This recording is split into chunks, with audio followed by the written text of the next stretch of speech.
كبرو حيزي كزمر الكياني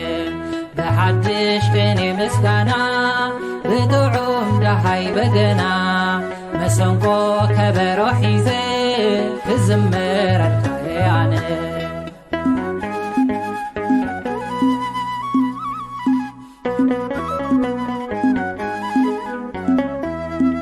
بمحرك كاريخاني بدلي يغريم كاني معي حاد أفكير كاني سلسي مسكانا اللوني بحدش كني مسكانا بتوعم زي ما بدنا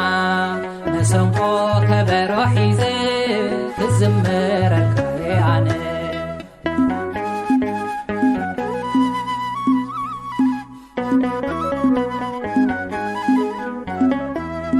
أبكندي زقبر كالي سناي سرحك أملاخي مسكانا انت هفوخا زكواك وحدك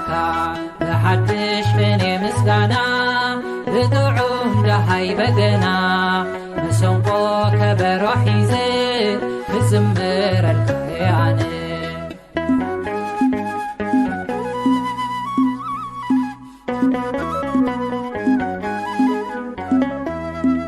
تاي مخبل أنا ويتاي عاق من ديسيني سلتي تقبر كالي مسكانا ترايو عقمي بحدش فيني مسكانا بتوعم زي ما بقنا مسنقو كبرو حيزي كزمر الكياني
حبلت كصعدو صبني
لنا دمامهر نا غربلو حتياتي كحد قال لي كألمنو مزمور 130 وእግዚአብሔር ካብ ዓሚቕ ናባኻ ኣእወኹ ጐይታዬ ድምፀይ ስማዕ ኣእዛንካ ናብ ድምፂ ምህልላይ የቕልባ ወእግዚአብሔር ኣበሳ እንተተቋጻጸርካስ ጐይታዬ መን ደው ክብል ግና ኸምእንቲ ኽፈርሁኻ ይቕሬታ ምሳኻ ኣሎ ንእግዚአብሔር እጽበ ነፍሰይ ትጽበላ ብቓሉ እውን ተስፋ ገብር ኣለኹ ሓለፋቶም ወጋሕታ ዝጽበዩ ሓለውቲ እወ ሓለፋቶም ወጋሕታ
خبر عن سوي كلامسا أيضا إلو نتينا يعقوب سلطان كامت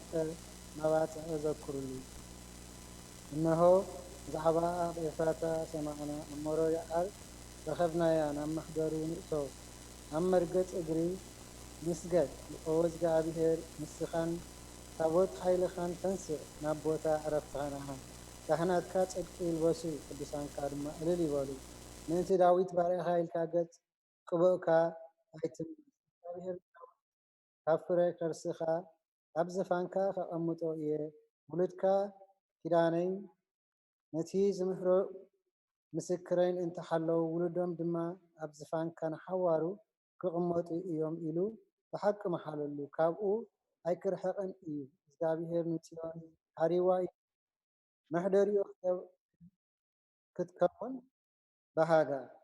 እዚኣ ንሓዋሩ መዕረፊተይ እያ ብሂገያ እዩ ኣብዚኣ ክነብር እየ ንሲሳያ ኣጸቢቐ ክባርኹ ንድኻታታ እንጀራ ከጽግቦም እየ ንካህናታ ምድሓን ከልብሶም እየ ቅዱሳና ከዓ ብሓጎስ እልል ክብሉ እዮም ኣብኣ ቀርኒ ዳዊት ከብቁል እየ ንቅቡአይ መብራህቲ ኣዳለኹ ንጸላእቱ ነውሪ ከልብሶም እየ ኣብ ልዕሊኡ ግና ዘውዲ ከንጸባርቕ እየ ሃሌሉያ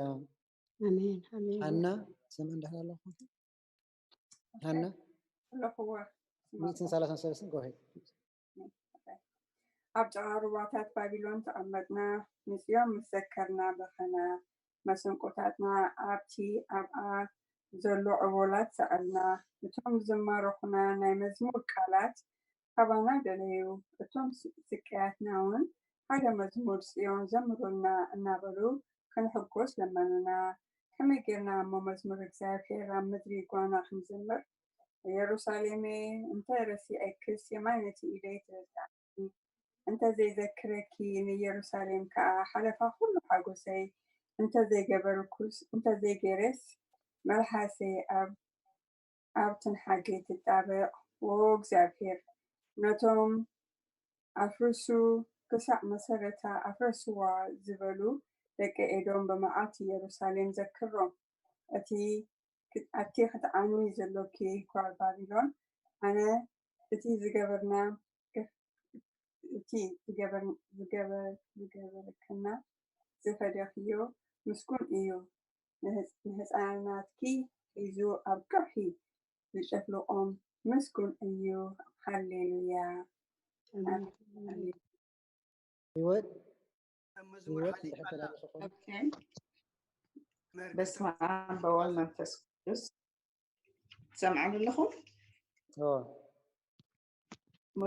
መበል 138 መዝሙር ብምሉእ ልበይ የመስግነካ ኣብ ቅድሚ ኣማልኽቲ የመስግነካ ዝዝምር ንቓልካ ሓለፋ ኩሉ ምሳኻ ኣዕብዮ ኢኻ እሞ ኣዕቢኻዮ ኢኻ እሞ ናብ ቅዱስ መቕደስካ ኣቢለ ክሰግድ ንስምካ እውን ስለ ሳህልኻ ሓቅኻን ኢለ ክምስግኖ እየ እታ ዝፀዋዕ ኩልካ መዓልቲ መለስካለይ ኣትባዕካኒ ንነፍሰይ ኣበርታዕኻያ ጎይታይ ኩሎም ነገስታት ምድሪ ቃላት ኣፍካ ሰሚዖም ከመስግኑኻ እዮም ክብሪ ንእግዚአብሔር ዓብይ እዩ እሞ ብዛዕባ መንገድታትካ እግዚአብሔር ክዝምሩ እዮም እግዚአብሔር ልዑል እዩ እሞ ንትሑት ይርእዮ ንዕቡይ እውን ካብ ርሑቕ የለልዮ ብማእኸል መከራ እኳ እንተ ከድኩ ንስኻ ህያው ትገብረኒ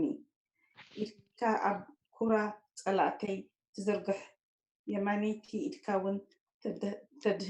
ተድሕነኒ እግዚአብሔር ክፍጽመለይ እዩ ጎይታይ ጸጋኻ ንዘለዓለም ይንበር ንተግባር ኣዳውካ ኣይትሕደጎ ሃሌሉያ ሃሌሉያ አሜን ሃሌሉያ አሜን ሃሌሉያ 33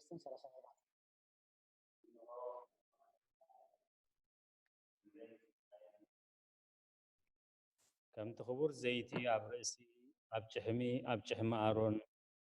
ናብቲ ዘፈር ልብሱ ዝወርድ እዩ እግዚአብሔር ኣብ በረኸትን ህይወትን ዘለዓለም ኣዚዝሞ ከምቲ ናብ ኣኽራን ጽዮን ዝወርድ ጤል ሆርሞን እዩ ሃሌሉያ 134 እንሆ ኣቶም ብለይቲ ኣብ ቤት እግዚአብሔር ትቆሙ ኩልኹም ባሮት እግዚአብሔር ንእግዚአብሔር ባርኽዎ ኣእዳውኩም ናብ መቕደሱ ኣልዕሉ ንእግዚአብሔር ከዓ ባርኽዎ ሰማይን ምድርን ዝገበረ እግዚአብሔር ካብ ጽዮን ይባርኽካ ሃሌሉያ አሜን ሃሌሉያ يريد الله خدمة أما هذا يريد بدحري كان بدي ما زغرد عاد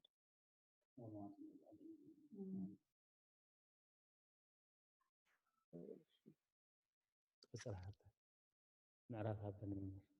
240 حدا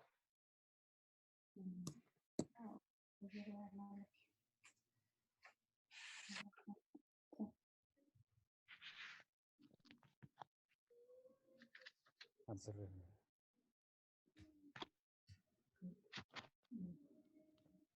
ما زغرد خم بباين أنا بقى ما تقدر تقول الحرية خلاص راح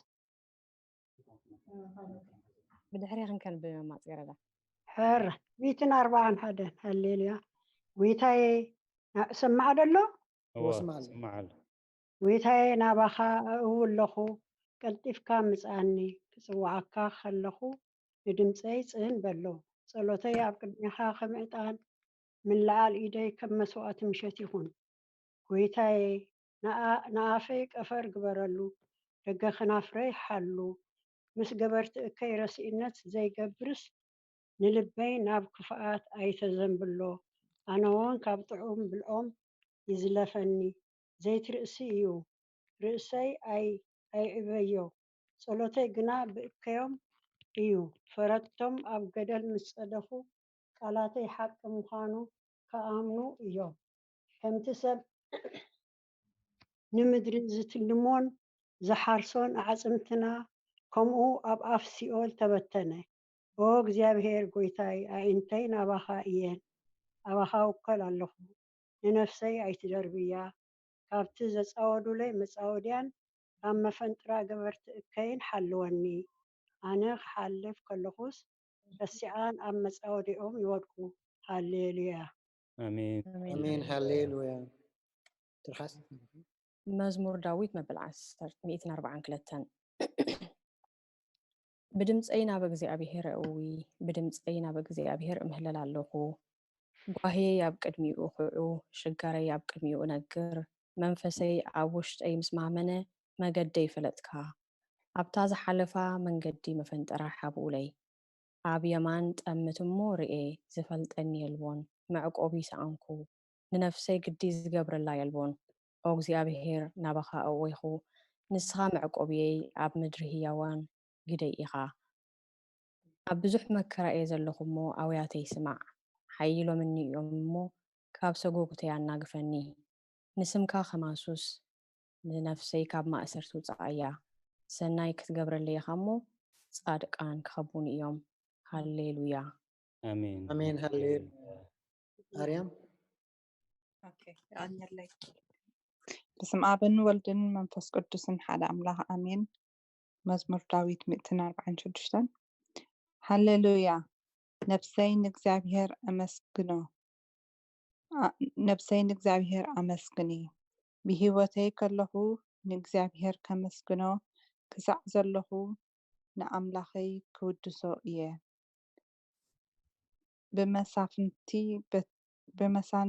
بمسانفتي بتي خرد زي كألو ودي سب أيتوكلو تنفاسو يوطئ نام مريتي ملاس بتا معلتي اتئا حق أنا أو يطفئ أملاخ يعقوب زرد إتو تسفؤو خاء أب እግዚአብሔር أملاخ زغبر سب بطو إيو نسماين مدرن نبحرن أبو زلو كلون زغبر نحقي كسع نزل عالم زحلو نتوقعات فتحي زوصألهم نطميات انجرا زهبهم نسو إيو እግዚአብሔር ንኡስራት ይፈትሖም እግዚአብሔር ንዕንቲ ዕውራት ይኸፍትን እግዚአብሔር ዝደነኑ የቕንዖም እግዚአብሔር ንጻድቃን የፍቅሮም እግዚአብሔር ንስደተኛታት ይቐብቦም እግዚአብሔር ንዛሕታማት መበለታት ይኣልዮምን ንመንገዲ ረሲኣን ግን ይጠዋውዮ ንእግዚአብሔር ንዘለዓለም ይነግስ እግዚአብሔር ንዘለዓለም ይንገስ ወጽዮን አምላኽኪ ንውልድ ወለዶ ይነግስ ሃሌሉያ አሜን آمين هللويا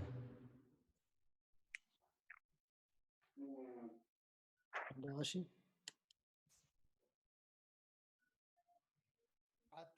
ሃሌሉያ አምላኽና ብመዝሙር ምውዳስ ሰናእዩ ቆም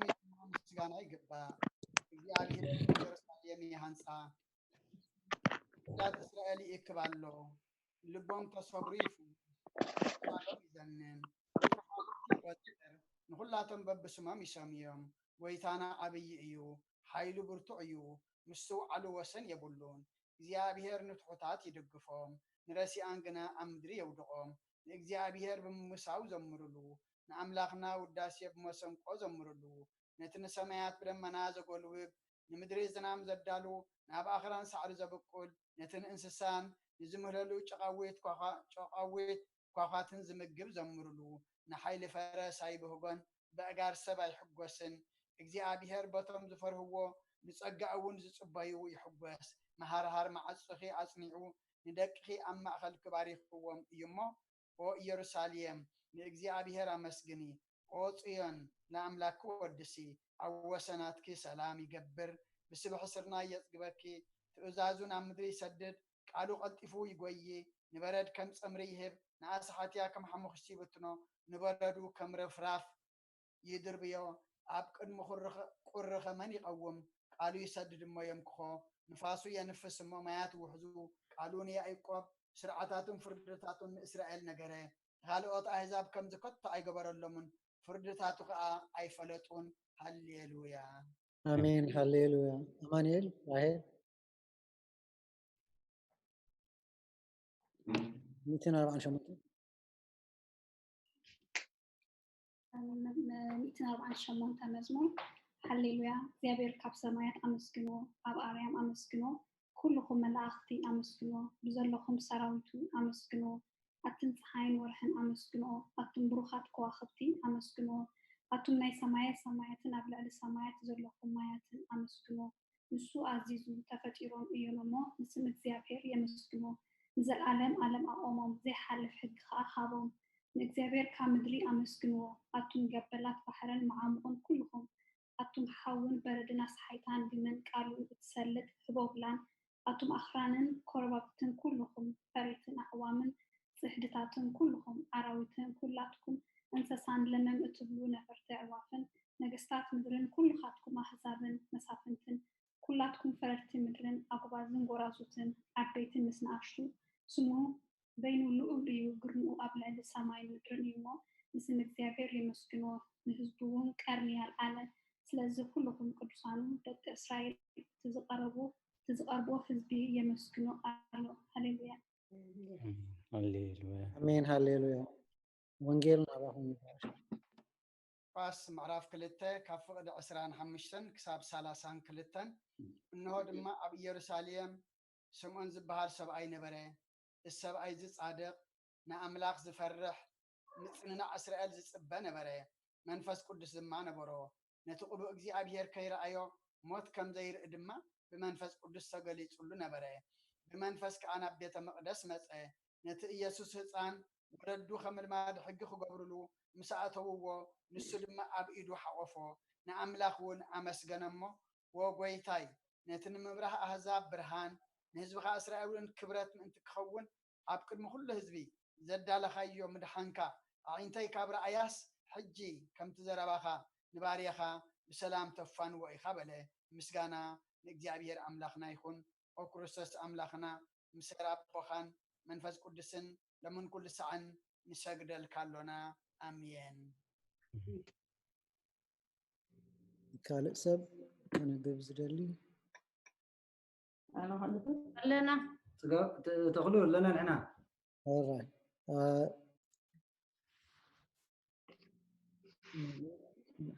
I think Yosef مثلا go ahead Yosef أنا كندي كفلتات صلوت كفلتات صلوت أو خريستوس أملاخنا مسير نسولكم أبغى كندي أخ نقرأ لما تصحى هاي حاسكم نمبر 10 Thank you. Thank you.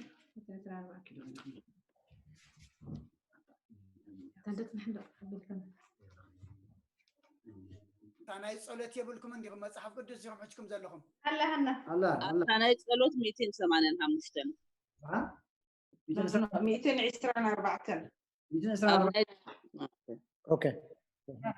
هرش بسم ابن ولد መንፈስ ቅዱስን ሓደ አምላክና አሜን። ክፍልታት ጸሎት ኖ ኣብ ቅድሚ እቲ ቁኑዕ ፈራዲ ክቐውም ተዳልዩ ኣለኹ። እቲ ኣብ ምንጋጋ ዝሓለፈ ዕድመይ ንመንኮስ ንፍርድን ብቑዕ ስለ ዝኾነ ብብዝሒ ሓጢኣተይ ረዕድ እንቀጥቅጥን ኣለኹ። ግን ነፍሰይ ጌና ኣብ መሬት ትነብሪ ካብ ኣለኹ ተነስሒ። ምክንያቱ መሬት ኣብ መቃብር ኣይወድሶን እዩ። ኣብ ሞት ከዓ ዝዝክሮ የልቦን። ኣብ ገሃነም ዘመስግኖ የልቦን እሞ ካብ ድቃስ ትሕኪት ተንስኢ ናብ መድሕጊት ብንስሓ ኦ ኣምላኽ መሓረንን ኣድሕነንን እናበልኪ ተማሕፀኒ። ምስጋና ንኣቦን ወልድን መንፈስ ቅዱስን ሓደ ኣምላክ። መዋዕል ሰብ ዘይውዳእ እዚ ዓለም እዚ ከዓ ንዘለዓለም ክነብር ዝኸውን ሲ ነፍሰይ ንእግዚኣብሔር ምክንያት ምስኣንኪ ነርኪ። ግን እቲ ፅያፍ ዝኾነ ተግባራትኪ እቲ ሕማቅ እስከይን ኣብ ቅድሚ እቲ ሓቀኛ ፈራዲ ምስ ዘቕላዕ ካብ ሓጢኣተይ ዓራት ተሰጢሕኪ ካብታ ሸለልትነት ክዳስ ጋኺ ከለኺ እንታይ እዩ እቲ እትህቢ መልሲ ኦ ክርስቶስ ኣምላኽና በቲ ኣዝዩ ዘፍርሕ መንበር ፍርድኻ ሰንብድ ነቲ ዘለዓለማዊ ፍርድኻ እንበርከኽ በቲ መለኮታዊ ነፀብራቅ ብርሃንካ ይንቀጥቅጥ ኣለኹ። ነቲ ሕሱም ድንሱን ኣብ ዓራት ደቂ ዘለኹ ኣብ ሂወተይ ዘይግድስ ዝኾንከ ናይቲ ተቐባል ቀረፅ ኣብነት ብምውሳድ ኣፍልበይ እናውቃዕኩ ኦ ኣምላኽ ኣነ ገበነኛ እየ እሞ ይቕረበለለይ እብል ኣለኹ። ሎሚ ኩሉ ሰዓም ዘለዓለም ዓለም ኣሜን አሜን። በቃ ወዲያ አማኑኤል ኦ ንጽሕቲ ድንግል ናባርያኺ ነቲ ቁልጡፍ ጽላል ረድኤትኪ ዘርግሒ ነቲ ኣብ ሕልናይ ከም ማዕበል ዝጋማጠ ክፉእ ሓሳባት ካባይ ያርሕቕ እዩ። ነታ ሕምምቲ ነፍሰይ ብኸንቱነት ኣዝዩ ሓለውታት ተፊእዋ ኣሎ እሞ ናብ ጸሎትን መንቕቓሕን ኣበግስ እያ። ምክንያቱ ንስኺ ክእለትን ምህረትን እትልምነኒ ቃላይ ኣደ ኢኺ ኣደ ፈልፋሊ ህይወት ንጉሰይ ኣምላኸይ ጎይታ ኢየሱስ ክርስቶስ ተስፋይ ኢኺ። ኦ ጎይታ ክቐፅል ድሓን ካልእ ሰብ ከማድን በውን እንተሎ ካልኦት ኢድኩም ሓፍ ከተብሉ ኣለኩም። ምክንያቱ እቶም ደንብቡ ኢዶም ኩሉ ግዜ ሓፍ ስለ ዘብሉ ኢድኩም ሓፍ ከተብሉ ኣለኩም። ዳዊት ቀፅል ኣማን የለህም። ኦ ጎይታ ነዛ ለይቲ እዚኣ ንዓ እሞ ብዘይ ሓጢኣት ክንድሕን ሓልወና። ኦ ኣምላኽ ኣቦታትና ንስኻ ብሩኽ ኢኻ፣ በረኸትካ ኣዝዩ ብዙሕ እዩ። ቅዱስ ስምካ እውን ንዘለዓለም ክብሪ ዝመልኦ እዩ ኣሜን። ኦ ጎይታ ከምቲ ኣባኻት ተወኪልናዮ ዘለና ምሕረትካ ከምኡ ትኹነልና። ኣዒንቲ ኩሉ ንዓኻ ይፅበያ ኣለዋ፣ ንስኻ ከዓ ኣብ እዋኑ መግቢ ትህቦም። ኦ ኣምላኽ መድሓኒና ኦ ተስፋ ኩሉ ወሰናት ምድሪ ስምዓና። ኦ ጎይታ ንስኻ ኢኻ ካብዚ ዓሌት እዚ ንዘለዓለም ተድሕነና ተዕቕበናን ኣሜን። ኦ ጎይታ ብሩኽ ኢኻ እሞ ሓቅነትካ ኣረዳእኒ። ኦ ጎይታ ብሩኽ ኢኻ እሞ ክብርኻ ኣብርሃለይ። ኦ ጎይታ ምሕረትካ ንዘለዓለም ይበር። ኦ ጎይታ ንዓይ ንተግባር ኢድካ ካብ ወለዶ ናብ ወለዶ መዕቆየ ስለ ዝኾንካ ኣይትንፀገኒ። ኦ ጎይታ ንዓኻ በዲለ እየ እሞ መሓረንን ንነፍሰይ ኣድሕናን እናበልኩ እፅልያ ኣለኹ። ኦ ጎይታ ኣባኻ ተወኪለ ኣለኹ እሞ ኣድሕነኒ። ፍቓድካ ክገብር ከዓ መሃረኒ። ንስኻ ኣምላኸይ ፈልፋለይ ህይወት ኢኻ፣ ብብርሃንካ ድማ ኢና ብርሃን እንርኢ። ምሕረትካ ናብቶም ዘፍለጡኻ ክብርኻ ከዓ ናብ ቁንዓት ልቢ ጸጋን በረኸትን ምስጋናን ብሓቂ ናትካ እዩ ኦ ቅድሚ ዓለም ዝነበርካን ዘለዓለም እትነብር ዘለኻን ኣቦን ወልድን መንፈስ ቅዱስን ንዓኻ ምስጋናን ውዳሴን ግርማን ይግባእ ሎምን ኩሉ ሳዕ ንዘለዓለም ኣሜን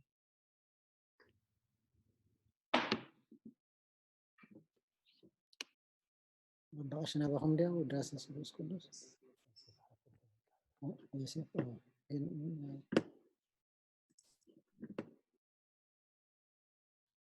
ዳሴ ስሉስ ቅዱስ እግዚአብሔር ቅዱስ ኃያል ቅዱስ ያው ዘይሞት ካብ ቅድስን ማርያም ተወልደ መሐረና ቅዱስ እግዚአብሔር ቅዱስ ኃያል ቅዱስ ያው ዘይሞት ያብራን መስቀል እንታና ተሰቅለ መሐረና ቅዱስ እግዚአብሔር ቅዱስ ኃያል ቅዱስ ያው ዘይሞት ኣብ ሳልሳይ መዓልቲ ካብ ሙታት ተፈሊጥ ተንስአ ብምስጋና ብክብርን ኣብ ሰማያት ዝዓረገ ኣብ የማና ቦት ተቐመጠ ኣብ ያውን እንታን ክፈርር ከም ብሓድሽ ክመጽዩ ኦ ጎይታ መሐረና ምስጋና ንኣቦን ንወልድን መንፈስ ቅዱስን ለምን ኩሉ ሰዓን ዘለዓለም ዓለም አሜን ኦ ስሉስ ቅዱስ መሐረና ኦ ስሉስ ቅዱስ መሐረና ኦ ስሉስ ቅዱስ መሐረና ኦ ጎይታ ኃጢአትና ሓደገልና ኦ ጎይታ በደልና ይጸብጽበልና ኦ ጎይታ አበሳና ይቅረበለልና ኦ ጎይታ ንሕሙማት ዝብኻብ ፀሓዮም እሞ ምእንቲ ትቅዱስ ስምካ ኢልካ ፈውሶም ኦ ጎይታ ነቶም ዝመቱ ዝሓለፉ ኣቦታትናን ኣዴታትናን ኣሕዋትናን ኣሓትናን ከዓ ነብሶም ኣዕርፍ ኦ ካብ ሓጢአት ንጹህ ዝኾንካ ጎይታ ረድአና ልማነና ከዓ ተቐበለልና ክብርን ምስጋናን ብፍጹም ማዕርግን ቅድስናን ንዓኻ ይግባእ አሜን ኦ ጎይታ መሐረና ኦ ጎይታ መሐረና ኦ ጎይታ ባርከና ከምዚልና ከነመስግነካ ብቑዓት ግበረና ኣብ ሰማያት ትነብር ኣቦና ንበል ሰማያት ትነብር ኣቦና ስምካ ይቀደስ መንግስትኻ ትምጻእ ፍቃድካ እንታ ኣብ ሰማይ ከምኡ ድማ ምድሪ ይኹን ንዕለት እንጀራና ለማሃበና ናን ዝበደልና በደለም ከም ዝሓደግናሎም በደልና ናውሳናም በደልና ኣብ ክፋድ ሕነና እምበር ኣብ ፈተና ይተእትወና መንግስትን ሓይልን ክብርን ዘለዓለም ናትካ ኢማ ኣሜን ኦዝትየ ማርያም ናይ ቅዱስ ገብርኤል መልኣክ ሰላምታ ሰላም ለክልኹ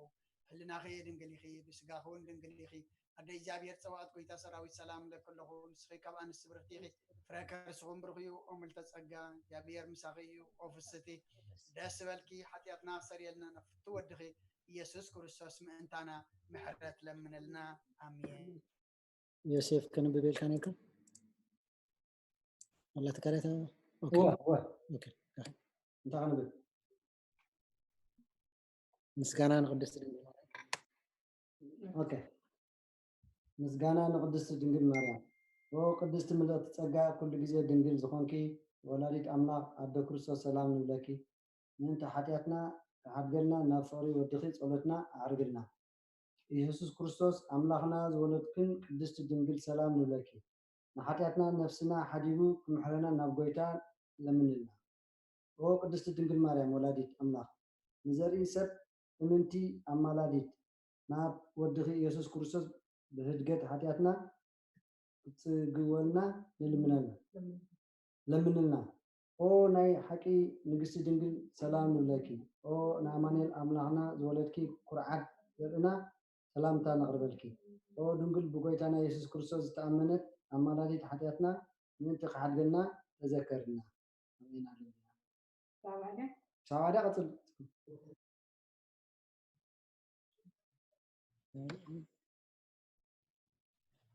መተው ጸሎት ሃይማኖት ከም ከተንብቡ ትደልዩ ሓፍተ ብልኹም ካልኣይ ስጋዕ ደግም ትካልእሲ ኦ ሓቀኛ ኣምላኽ ብርሃን ነኽብረኪ ኦ ቅድስት ድንግል ማርያም ወላዲተ ኣምላክ መድኃኔ ዓለም ስለ ዝወለድክልና መጺኻ ነብስና ዘድሕነና ነመስግነኪ ኦ ጎይታናን ንጉስናን ኢየሱስ ክርስቶስ ክብሪ ንዓኻ ይኹን ንስኻ ንሐዋርያት መግለጽ ንሰማዕታት ኣኽሊል ጻድቃናት ቀለልቶ ቤተ ክርስቲያን ጽንዓት ንኃጥኣን ሓዳግ ብሓደ ዝመለኮቱ ስሉስ ቅዱስ ነበስር ንሰግደሉን ነኽብሮን ወጎይታ መሐረና ወጎይታ ባርከና አሜን ሁላትና ብሓንሳእ ኮይንና ጸሎት ሃይማኖት ናይ ሃይማኖት ጸሎት ኩሉ ብዝሓዘ ሰማይን ምድርን ዝረአን ዘይረአን ዝፈጠረ ብሓደ ኣምላኽ ብእግዚአብሔር ኣብ ንኣምን ሓደ ጎይታ ኢየሱስ ክርስቶስ ዓለም ከይተፈጥረ ምስኡ ሁሉ ብዝኾነ ወልደ ኣብ ዋህድወን ንኣምን ብርሃን ካብ ሓቀኛ ኣምላኽ ተረኽበ ኣምላኽ ተወልደ እምበር ፍጡር ዘይኮነ ብመለኮቱ ምስ ኣብ ማዕረ ዝኾነ ኩሉ ብኡ ዝተፈጥረ ጀርካኡ ግና ኣብዚ ምድሪ ዘሎ ይኹን ወይስ ኣብ ሰማይ ዘሎ ምንም ተፈጥሮ የልቦን ምእንታና ምእንቲ ሰብ ምእንቲ ምድሓና ካብ ሰማያት ዝወረደ ብመንፈስ ቅዱስ ካብ ቅድስት ድንግል ማርያም ስጋ ለበሰ ሰብ ኮነ ሰብ ኮይኑ ድማ ዘበን ጴንጥናዊ ጲላጦስ ምእንታና ተሰቕለ መከራ መስቀል ተቐበለ ሞተ ተቐብረ ኣብ ቅዱሳት መጽሓፍቲ ከም ተጻሕፈ ኣብ ሳልሳይ መዓልቲ ካብ ሞታት ተፈልዩ ተንስአ ክብሪ ናብ ሰማይ ዓረገ ኣብ የማን ኣቦኡ ተቐመጠ ከም ብሓድሽ ንህያዋንን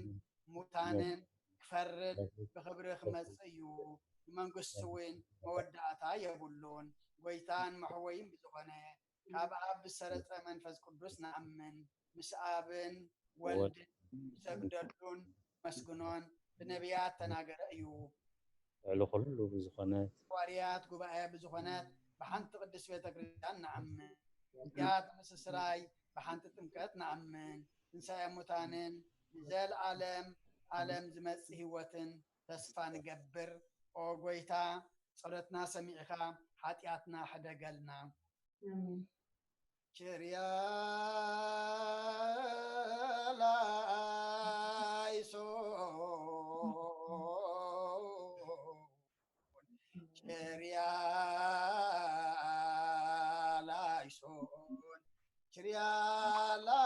ላይሶን ችርያ ላይሶን ችርያ ላይሶን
ቅዱስ እግዚአብሔር ጎይታ ሰራዊት ሰማይ ምድርን ብክብርኻን ብልግስኻን ምልኣትየን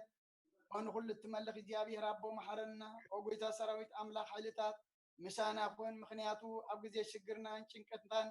ብጀካ ቀረዳ እየብልናን ኦ ኣምላኽ ኣባና ሓደር ንበደልና ይቅረታን ምሕረትን ግበረልና እቲ ብድልየትናን ብዘይድልየትናን ዝገበርናዮ እቲ ብፍላጥን ብዘይፍላጥን ሰራሕናዮ ስውርን ጎድን ዝኾነ ሓጢኣትና ምእንቲ እተኣብለለና ስመ ቅዱስ ስም ካይልካ ኦ ጎይታ ይቅረበለልና ኦ ጎይታ ከም ምሕረትካ ዳ እምበር ከም ብዛ ሓጢኣትና ኣይኹን ብቕዓት ግበረልና ብምስጋና ከምዚልና ክንፅሊ ኣብ ሰማያት ትነብር ኣቦና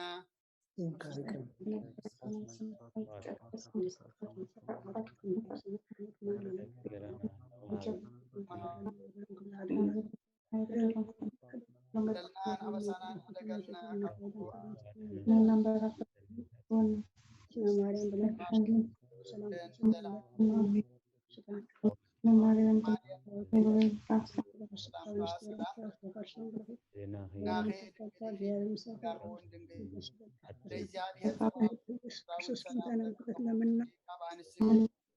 ረከርስኹም ብሩኽዩ ኦምልተ ጸገ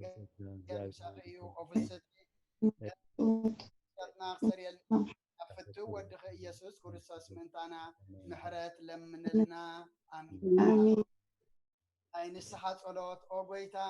ኣብዛ መዓልቲ እዚኣ ኣብ ቅድሚኻ ብተግባር ይኹን ብቓል ብሓሳብኹም ብኩሉ ህዋሳትና ዝሓጣናዮ ንስኻ ርኅሩሑን መፍቀር ሰብን ስለ ዝኾንካ ምእንቲ ቅዱስ ስምካ ኢልካ ተዓረቐናን ሕደገልናን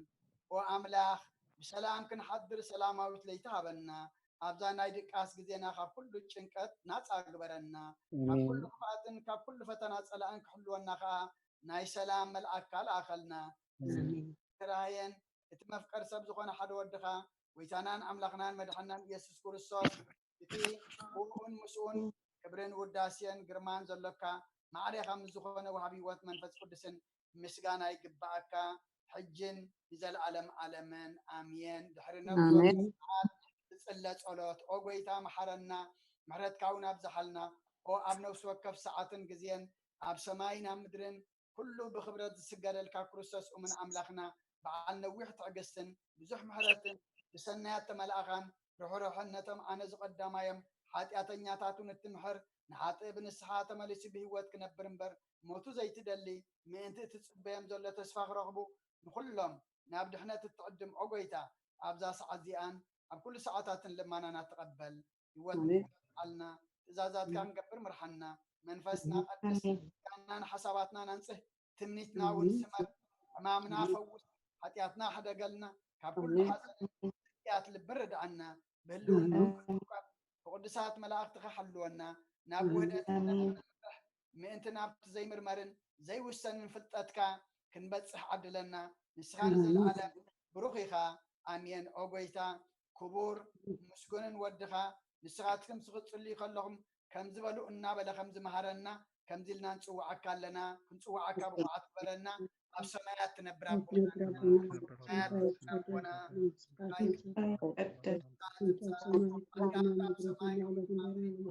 ዕለት እንጀራና ሎሚ ሃበና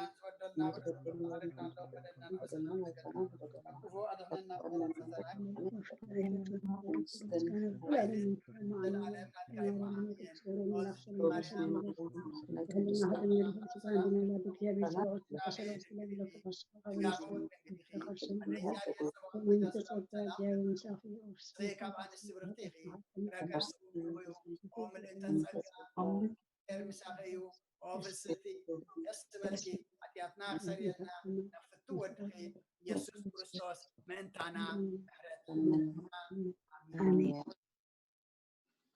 ዘብፅሕናዮ ጸሎት እግዚአብሔር ይቀበሎ እግዚአብሔር ይስማዓና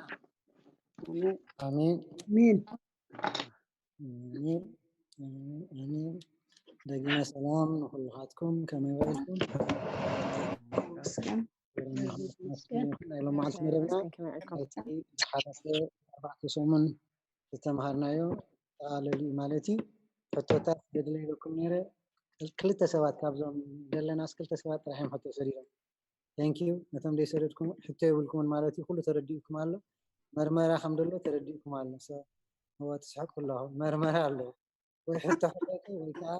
كافتا مرمره توهابي جي متعال لغرو تي خبرنا ما بنلقيتها دحرينا تحت الناس كناتينا كلتا اوريدي قربات الله تاو هذا دحرين دحر سريتكم وي افتر تحف مالتي تذكر لي وي كا ايدكم حفا بلوموني عدلك نبوكم بنلقيتها يا بخم እግዚአብሔር ከመይ ዋዕልኩም እግዚአብሔር ይመስገን ካብቲ ዝተፈላለዩ ግዜን ሰዓትን ብድሓነ ሰላም ኣብዚ ቅዱስ ጉባኤ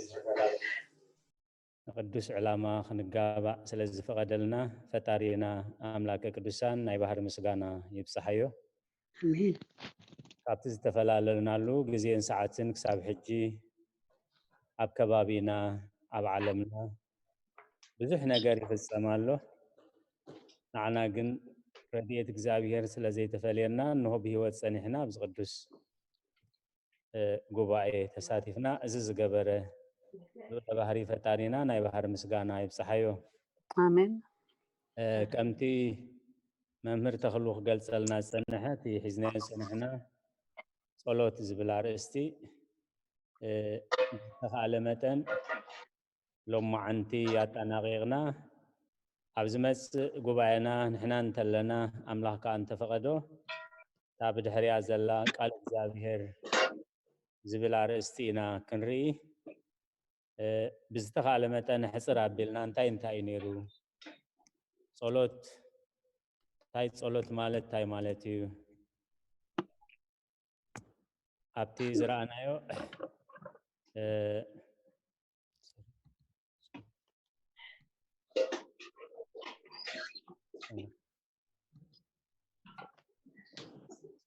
هاي تحلفن ننزل شركة قبل صوت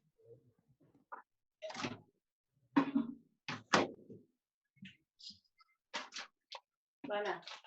Instagram post geldi. Sanki çizgiler falan etnal. Sarı değil mi? Aa. Sarı. No, I usually put it downstairs. That's the end of it.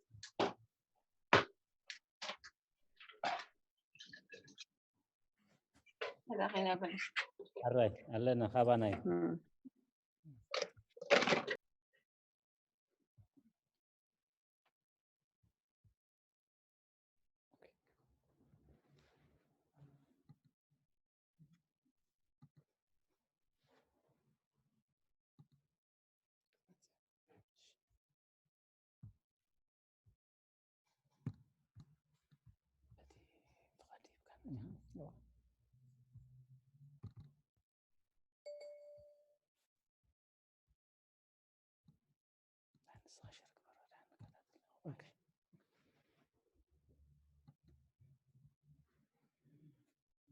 يغريتا محبر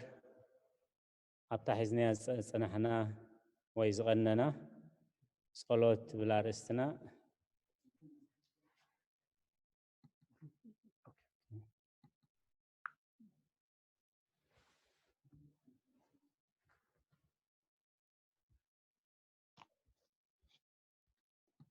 مجمرياتي كفلتات صلوت زبرينا أبزي كفلتات صلوت زبلا رستي نايم لخو صلوت نايم مسغانا صلوت نايم نستحا صلوت نايم مبسعا صلوت نايم مالودو صلوت إلنا بتقلل زبالة حموش عينت صلوت كم زلو رئينا نيرنا بدحري زرعنايو عينت ويتحستو صلوت أبنت وسيدنا أبزاب سمايات نبرابونا إلنا كل جزية نسليا صلوت حيزاتو زلا امنت تسفى فغري تحتنا بغندوها صلوت حيزو خمزلو رئينا انتاي مالتنا مخانو أبتو اشتئتو إلنا رئينا يوصل نبرنا نوت قام ساخاتكم سلازلو بدحريو كالاي تحستو صلوت أبولي كيدان ناينهميا أبنتاو صلوت مناسي صلوت سوسنا رئينا خابولي كيدان بدحريو خنفقاد እግዚአብሔር زرعنايو تحستو صلوت أب حديث كيدان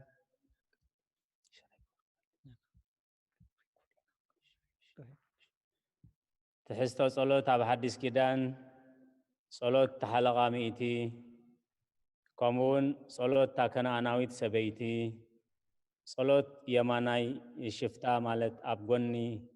ويتانان مدحنا نيس كريستوس تسقيلو زنبره شفتا رئينا بدحريو زرعنايو اتي تحستو صلوت أب قدسان أبوتاتنا اتوم أبوتات بتخرستيان نبلون قدسان أبوتاتنا كما يلوم نصلي نيروم بخما እግዚአብሔር ጸሎቶም ይመልሰሎም ነይሩ ከም ፈቃዱ ስለዝጽልዩ ይመልሰሎም እቲ ዝምልሰሎም ጸሎት ቃናዓቶም ዘይኮነን ኩሉ ሰብ በረኸት ይኸውን ከም ዝነበረ ርኢና ብድሕሪኡ ግዜያት ጸሎት ዝብርኢና ኩሉ ግዜ ክንጽሊ ከም ዝግባአና ኣብ መዓልቲ 7 ግዜ ማለት ንግሆ ሳልሳይ ሰዓት ረፍዲ ማለት እዩ ሳድሳይ ሰዓት فرق معلتي كمون تسعيد ساعات ساعة ثلاثة مشت ويسركي كاب ساعة حموشة زولا جزية دكاس فرق ليتي ኣብ ግዜኦም ግዜያቶም እዚኦም ኣብ መጽሓፍ ጸሎትና ተሰሪዑ ከም ዘሎ ግዜያት ጸሎት ኢልና ርኢና ብድሕሪኡ ኣገባብ ኣጸላልያ ዝብል ኢና ርኢና ውልቃዊ ጸሎት ናይ ግሊ ጸሎት ኣሎ ስድራ ቤታዊ ጸሎት ኣብ ገዛና ምስ ስድራና ምስ ደቅና ንጽልዮ ጸሎት ኣሎ ማሕበራዊ ጸሎት ብሕብረት ንጽልዮ ጸሎት ኣሎ ከምኡውን ሃይማኖታዊ ጸሎት ከም ዘሎ ኢና ርኢና ብድሕሪኡ ዝረኣናዮ ካልኣይ ኣገባብ ኣጸላልያ ዝብል ብሕማም ምኽንያት ወይ ብሽምግልና ብጸገም እንደዘይኮይኑ ኩሉ ግዜ ክንጽሊ ከለና ደው ኢልና ተንበርኪኽና ብገጽና ተደፊእና እንዳሰገድና እንዳወደቕና እንዳተሳእና ካብቲ ኣገባብ ኣጸላልያ ኢልና ዝረኣናዮ እዩ ብድሕሪኡ ዝረኣናዮ ቅቡል ጸሎት እዩ ክንጽሊ ከለና ጸሎትና ኣብ ቅድሚ እግዚኣብሔር ቅቡል ኮይኑ መልሲ ናይ ጸሎትና ሕቶ ናይ ጸሎትና ክምለስ ጾርና ክቐልል ካብ ሕማምና ክንፍወስ ርሑቕና ክቐርብ ድልየታትናን ባህግናን ክኾነልና እንተኾይኑ ኩሉ ግዜ ቅቡል ጸሎት ክንጽሊ ከም ዘለና ስለዚ ቅድሚ ምጅማርና ከዓ ቅቡል ጸሎት ክንጽሊ እንተኾይንና ብኸመይ ጸሎት ቅቡል ዝኸውን ከም ዝኽእል ርኢና ነርና ብድሕሪኡ ዝረኣናዮ ዘይቅቡል ጸሎት ኣሎ ስለዚ ጸሎት መዓስ እዩ ዘይቅቡል ዝኸውን ከዓ ገለ ነጥብታት ርኢና ምክንያቱ ነቲ ዘይቀቡል ንጸሎትና ቅቡል ዘይገብሮ ነገር ተፈሊጥና ጸሎትና ብኸመይ ከም ዝቕበለልና ከዓ እንተደኣ ፈሊጥና ኩሉ ግዜ ቅቡል ጸሎት ንኽንጽሊ ምእንቲ ዘይቅቡል ጸሎትና ዘይቅቡል ዝኾነሉ ምክንያት ኣብነታት ርኢና ብድሕሪኡ ዝረኣናዮ ጠቕሚ ጸሎት ዝብል እዩ ጸሎት ንምንታይ ዝጠቅም ዝብል ከም ፍቓድ እግዚኣብሔር ርኢና ብድሕሪኡ ዝረኣናዮ ሳዕብየን ዘይምጽላይ ሰብ ጸሎት እንተቋሪጹ ወይ ስሩዕ ጸሎት እንደዘይልዎ ኣብ ዕለታዊ መናብሮና ኣብ ገዛና ክንድቅስ ክንትስእ ናይ ጸሎት መደብ እንድሕር ዘይብሉ ሰብ እንታይ ሳዕብየን ኣለዎ ኣብ ህይወቱ ኣብ ስድራ ቤቱ ዝመጽእ ሳዕብየናት ርኢና ስለዚ እቲ ሳዕብየናት ከይመጽእ ምእንቲ ድልየትና ክፍጸመልና ርሑቕና ክቐርበልና ጾርና ክቐልለልና ካብ ሕማምና ክፍውሰና እንተኾይኑ ከም ፍቓድ እግዚኣብሔር ክንጽሊ ከም ዘለና ኣብ መጨረሻ ዝረኣናዮ ከዓ እቲ መደምደምታ ናይቲ ርእስቲ እዩ ማለት እዩ ስለዚ ኣብቲ መደምደምታ ከዓ ትምህርቲ ተስፋ ምኽሪ መጠንቅቕታ ፍርዲ ዓስቢ ዝብል ኣብ ትሕዝቶ ጸሎትና ከም ዘለው እቶም ጥቕስታት ህድእ ኢልና ኣንቢብናዮም ርኢናዮም ክንከውን ተስፋ ገብር ስለዚ ብዝተኻእለ መጠን ግዜ ነዚ ኣርእስቲ እዚኣ ክንወይና ዘለና ሓሳባት ጥራይ ሕቶ ጥራይ ዘይኮነ ኣብዚ ርእስቲ እዚ ኣገዳሲ ንብሎ ካብ ሕዱር ፍልጠትኩም ይኹን ካብ ተመክሮኹም እንተሎ ከዓ ናብዚ ማሕበር ሸር ንገብሮ ስለዚ እዚ መስል ኣብ ዝመጽእ ግዜና ግን ንሕና እንተለና ኣምላኽ ከዓ እንተፈቐዶ ቃል እግዚኣብሔር ዝብል ኣርእስቲ ኢና ክንሕዝ ንሎሚ ግን ዘለና ኣብዚ ርእስቲ እዚ ክንማየጠሉ ምእንቲ ናብ ጉባኤ ከሕልፈ ጸኒኢልኩም ስለ ዝሰማዕኹምኒ እትገብርዎ ጸሎት ኩሉ እግዚኣብሔር ስማዕኹም ስለ ቃላቱ እግዚኣብሔር ዝተመስገነ ይኹን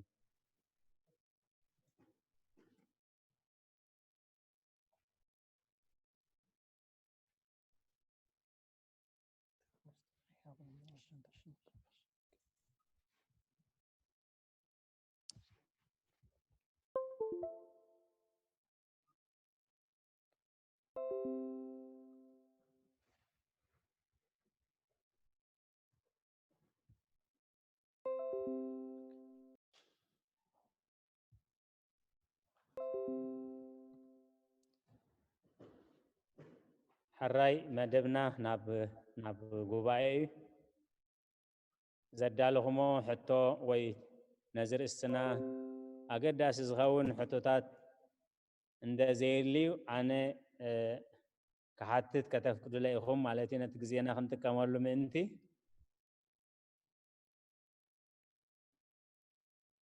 ይስማዕ ኣሎ ዲ እዋ ይስማዕ ኣሎ حراي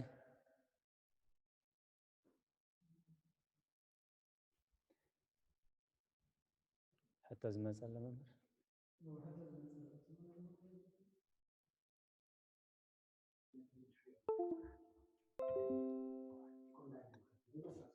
يلا اسمع له سمعنا دلهم سمعك لنا اوكي يا حتى مثلا كابتناي دخل في سم مالتي تان حتى زنبرتنا تحنتي تاناي اب غيزه صلوسي نساون ناي زلالم صقعين مسكرين يا تبل مريم سي كم سمع الذي تحته كابتناي زوتو صلوسي كابتن مئتويت እናተ ማሕፀንኩን ኣብ ቅድሚ እዛ ኣደይ ዝኾነት ቤተክርስትያን ሰይጣን ኣሕደካ ኣለኹ ትብል ድሕሪ ቅፂላ ንሳውን ናይ ዘለኣለም ፀጋዒን ምስክረይን ዝኾነት እያ እዚ ንሳ ዝብላ ደሎስ ወይ ታሕቶ ንሳውን ናይ ዘለኣለም ፀጋዒን ምስክረይን እያሲ እንታይ ማለት እያ ንምንታይ እዩ ዘመልክት سمعنا له تحته ترسمي عاده ኣብ ቅድሚ እዛ ኣደይ ዝኾነት ቅድስት ቤተክርስትያን ሰይጣን ተሕደካ ኣለሁ ኣብ ቅድሚ እዛ ኣደይ ዝኾነት ቅድስት ቤተክርስትያን ሰይጣን ተሕደካ ኣለሁ ቆልዑ ከነጠምቕ ከለና ከምቲ ቅድስት ቤተክርስትያን ሰሪዓቶ ዘላ እቲ ህፃን ወለዱን እቲ ኣባሊገ ኮይኑ ዝቀርብ ወይ ኮይና ትቀርብ ኢዶም የማና ኢዶም ሓፍ ኣቢሎም ናብ ምብራቅ ገጾም በኣብ ብወልድ መንፈስ ቅዱስ ይኣምን ምስ በሉ ዝምሕልዎ መሓላ ሰይጣን ክሕደካ ኩሉ ተግባርካ ኩሉ ስራሕካ ኩሉ ውዲትካ ሰይጣን ክሕደካ ኣለሁ ኢሎም ይምሕልዋ ቀዲሞም ግን ንምብራቅ ገጾም ኮይኖም ብስም ኣብ ወልድ መንፈስ ቅዱስ ይኣምን ኢሎም ጸሎት ሃይማኖት ትደግሙ እዩ ስለዚ ኣብ ዝመእተው ጸሎትና ከዓ بسم آبن بسم والدن بسم منفس قدسم بسم قدس سلاسية اندا آمن كن انا تمحصن كن اب قدمي اذا عدي زخونت بيت خريستيان سيطان خحدك الله ويتانان مدحينا نيس كريستوس اغزابير ابونا قدس بيت خريستيان نخا عدينا بسقا تمكت كاب اسلن ولد قدس بيت خريستيان عدينا ايان ኣብ ቅድሚ ዝኣደይ ዝኾነት ቅድስ ቤተ ክርስቲያን ሰይጣን ክሕደካ ኣለሁ እሳ ከዓ ናይ ዘለኣለም ፀግዐይን ምስክረይን ዝኾነት ማርያም እያ ካብ ቅድስት ድንግል ማርያም ካብ ስጋኣ ስጋ ካብ ነፍሳ ነፍሲ ወሲዱ እቲ ንዓና ዘድሓነሉ ስጋ ምሕደረ መለኮት ክትከውን ስለ ዘብክዓን ስለ ዝመረፀን ልክዕ ከምቲ ቅድስት ቤተ ክርስቲያን ብፀጋ ጥምቀት ትወልደና أدينا قدس دينجل مريم كا أدى قويتانا بسجا أدينا بسجا أما يعيق وبسجا مريم نجستا كلوي سلازي أبكر مزا أدي زهونت قدس بيت خريستيان أبتاج إذا سمئة مريم سيون بالزلا تالسيونيا ساقعي وينا زلا مالتي بتاتقرينيا ኣብ ቅድሚ ዝኣደይ ዝኾነት ቤተ ክርስቲያን ሰይጣን ክሕደካ ኣለሁ ሰይጣን ክሕደካ ኣለሁ ኮለና ንኩሉ ግብሪ ሰይጣን ንኩሉ ሓሳብ ሰይጣን ንኩሉ እቲ እግዚአብሔር ዘይከብረሉ ነገር ኢና ደጊምና ካብ ውሽጥና ከም ዝጓሓፍናዮ ካብ ውሽጥና ከም ዝፈንፈናዮ ኣብ ቅድሚ እግዚአብሔር ንምስክር ዘለና ማለት ስለዚ ኣብ ቅድሚ ዝኣደይ ዝኾነት ቅድስት ቤተ ክርስቲያን ሰይጣን ክሕደካ ኣለሁ السخاء نايزل عالم صقعي مسكري زخونت مريم اي ስለዚህ ቅድስት ቤተ ክርስቲያን ብጸጋ ጥምቀት ስለ ንውለድ አዴና ንብላ ኩሉ ግዜ በቤተ ክርስቲያን ክንአቱ ወይም ካብ ቤተ ክርስቲያን ማዕዲና ክንሐልፍ ኮለና ሰላም አኺ ቅድስት ቤተ ክርስቲያን አካለ ክርስቶስ መድህን መራኸቢትና ዝኾንኪ ንኩላህና ምእመናን ኣብ ቅድሚ ፈጣሪ ጸሊልና ብኩሉ ዘመን ከድሕነና ካብቲ መፍርህን መደንግፅን ዝኾነ ደይን እናበልና ክንጽሊ ቤተ ክርስቲያን ትምህረና ኣብቲ ግእዙ ሰአሊ ለነ ቅድስት ቤተ ክርስቲያን መርአተ መድህን ወጉባኤ ኩልነ አንቲ ለምእመናን ሰአሊ ቅድመ ፈጣሪ በኩሉ ዘመን ከመ ያድህነነ እምግሩም ደይን سلام نعاخي قدس بيت خريستيان أكال كريستوس مدحن مراهبيتنا زخونكي نخلهنا ميمنان أبكرمي فتاري صليلنا كل زمن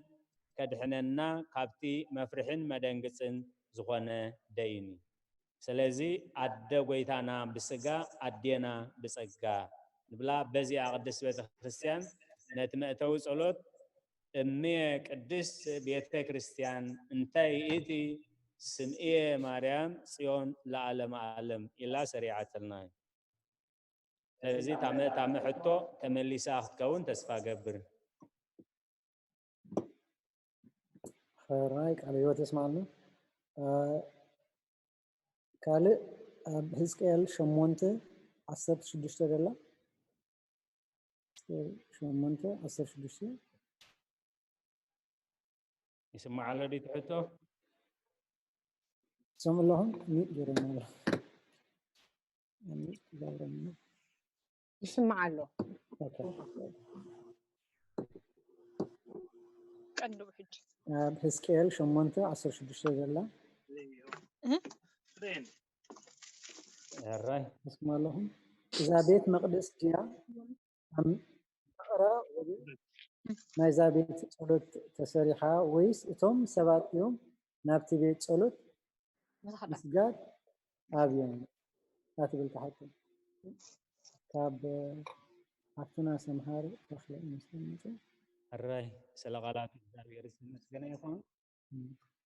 بزبخة مثلا فتاتنا سنة احنا خيسة قرنا هولنا الرأي نبا تريم هاي رأي اوكي بزبخة مثلا صلوت ذات بنياتهم صباح كان حالفو سلوزقنا فتاتنا صلوت ذات أكبر المرس يتحطوا غريبا زلا عبسكيل معرف شو منطق وطلع 10 شديشة زلا تقسيا سلازي حاتاتي وحاتاتي تدات زلا ممر تخلق دوغم اليوم إذا بيت مقدس ديا نقرب مالك وجن ما إذا بيت صلوت تسريحة ويس إتهم 7 يوم نابتي بيت صلوت مسجد أبيون أفتي صدقكم تعرف هذا الراي هزكيل معرف منطقة وطلع 10 شديشة حديثة زلا كل جزء جن مقدسانا بتاعتنا نترجمان تايو عم ببقى على كركاس سنتا استدستاني تايو إذا ما لتاني نتمنى في أرستي كم نجمع سامي تدرسو عم ببقى مو حكاية تدرسو دقيمة كان تايو مركب ألم سواء ما يعرف استخدام كلية تجزئاتي مصحف كتوس كتنزل فلها زي ترداك أو زي ترداك نجار تداليو إننا دقاقم الناس اللهم 10 دخل تجزئة ملسومه شعو تي تنببوا كبر حالكم يقول كابتي أبوت أدنان مصحف كتوس كم يقرأ يوم نيروم أبنت فقنا نايله واه تعرفت أنت عايز تقوله أملو خطاوت أبي يروساليم فحن سبب لنا يسمع اللودو أبتر استو أبتر صحادة أملو خطاوت أبي يروساليم إزبل ترست حجت بمولو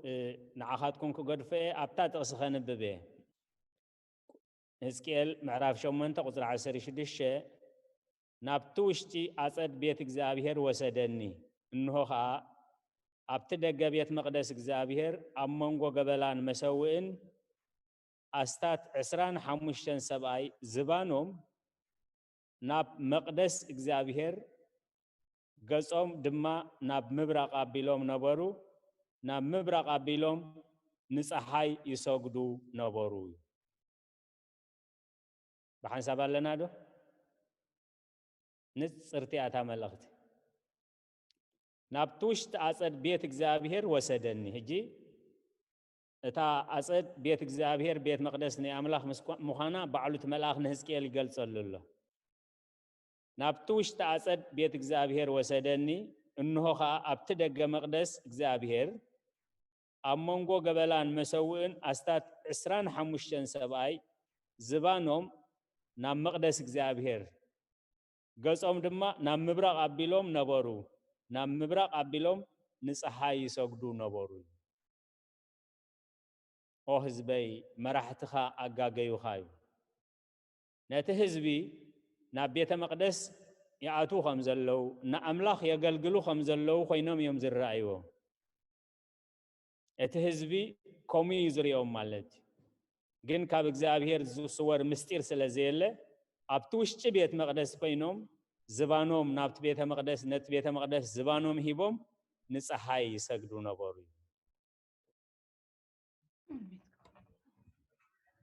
ስለዚ እንተ ደጊምናያ እግዚአብሔር ካብ ዝኸም ዝመሰለስ ነውሪ ኣብ ቤት እግዚአብሔር ኮንካ ንሓጢያት بسم እግዚአብሔር ንሓጢያት እግዚአብሔር ሰውረና ታጥቅስ ከምዛ ዘላታ ከንብባያ ኩሉ ግዜ ከነንብብ ኮለና ከምዚ እንስሳና ዓድና ጽቡቅ ገይረን ዘኾም ሰዓ هدي إلنا عند حرا خمس عبلنا ندابر هاي زمت قصر عسر تحمل الشيخ والسخاء زيادة شعو دما أتاود دسب ريخا يدو جنا كابز زجدت رخصت ونكتر ريخا بلنيل أبتقصري أبتخبابي أسعد إجزابير أبتقصري نبلو أو مسمسة بزح زفنفن نجر يزري أبيت مقدسك أبزوريا مقدسك خمسنا تجبر خلصي سق الكاديات رئيلو بقول تعلبو مسندة بقناة أملاخ إذا تراي ما أسكوينو أبتوش تبيت مقدس إتمو كابوز جدد سياف كتري خايم سلازي نبتوش تبيت مقدس مساعته هو يبر أبتوش تبيت مقدس عسران حموشن زخونو مرئيات سبات نايت بيت مقدس سبات نايت بيت مقدس نايت بيت إجزابير زبانهم هيبوم نابس حي سجدو نبوري كابزا تقصت حاتي تازلا انتاي هزكيل ترديو كساب كنديوم دك سبات كساب كندينا كفؤات أبيت إجزابير موها أبيت إجزابير كوينا نخندزز مسألة رخصت كنوفة إزي كاستنتن كله بخلق عن تايري محرة أملاخ لوهات أملاخ أبيتو أوش بيت مقدسو كندزز أكل نورن كندزز أكل رخصتن إنها تفسمه إجزابير ننسحا خصب يوم مخالو هزكيل كلتا نجاري تماهيرين لو مخا نحنا كلتا نجاري ناخن مهارين كمزز مسألة سياف أبيت إجزابير كاين نفسمن كمزز مسألة سياف أبيت إجزابير كفسم كنرق خلنا خا كاين جرمن كاين سنبدن إجزابير زستوعل أمره هبنا زيادة توسخ حساب أبونا بيكش ولد سه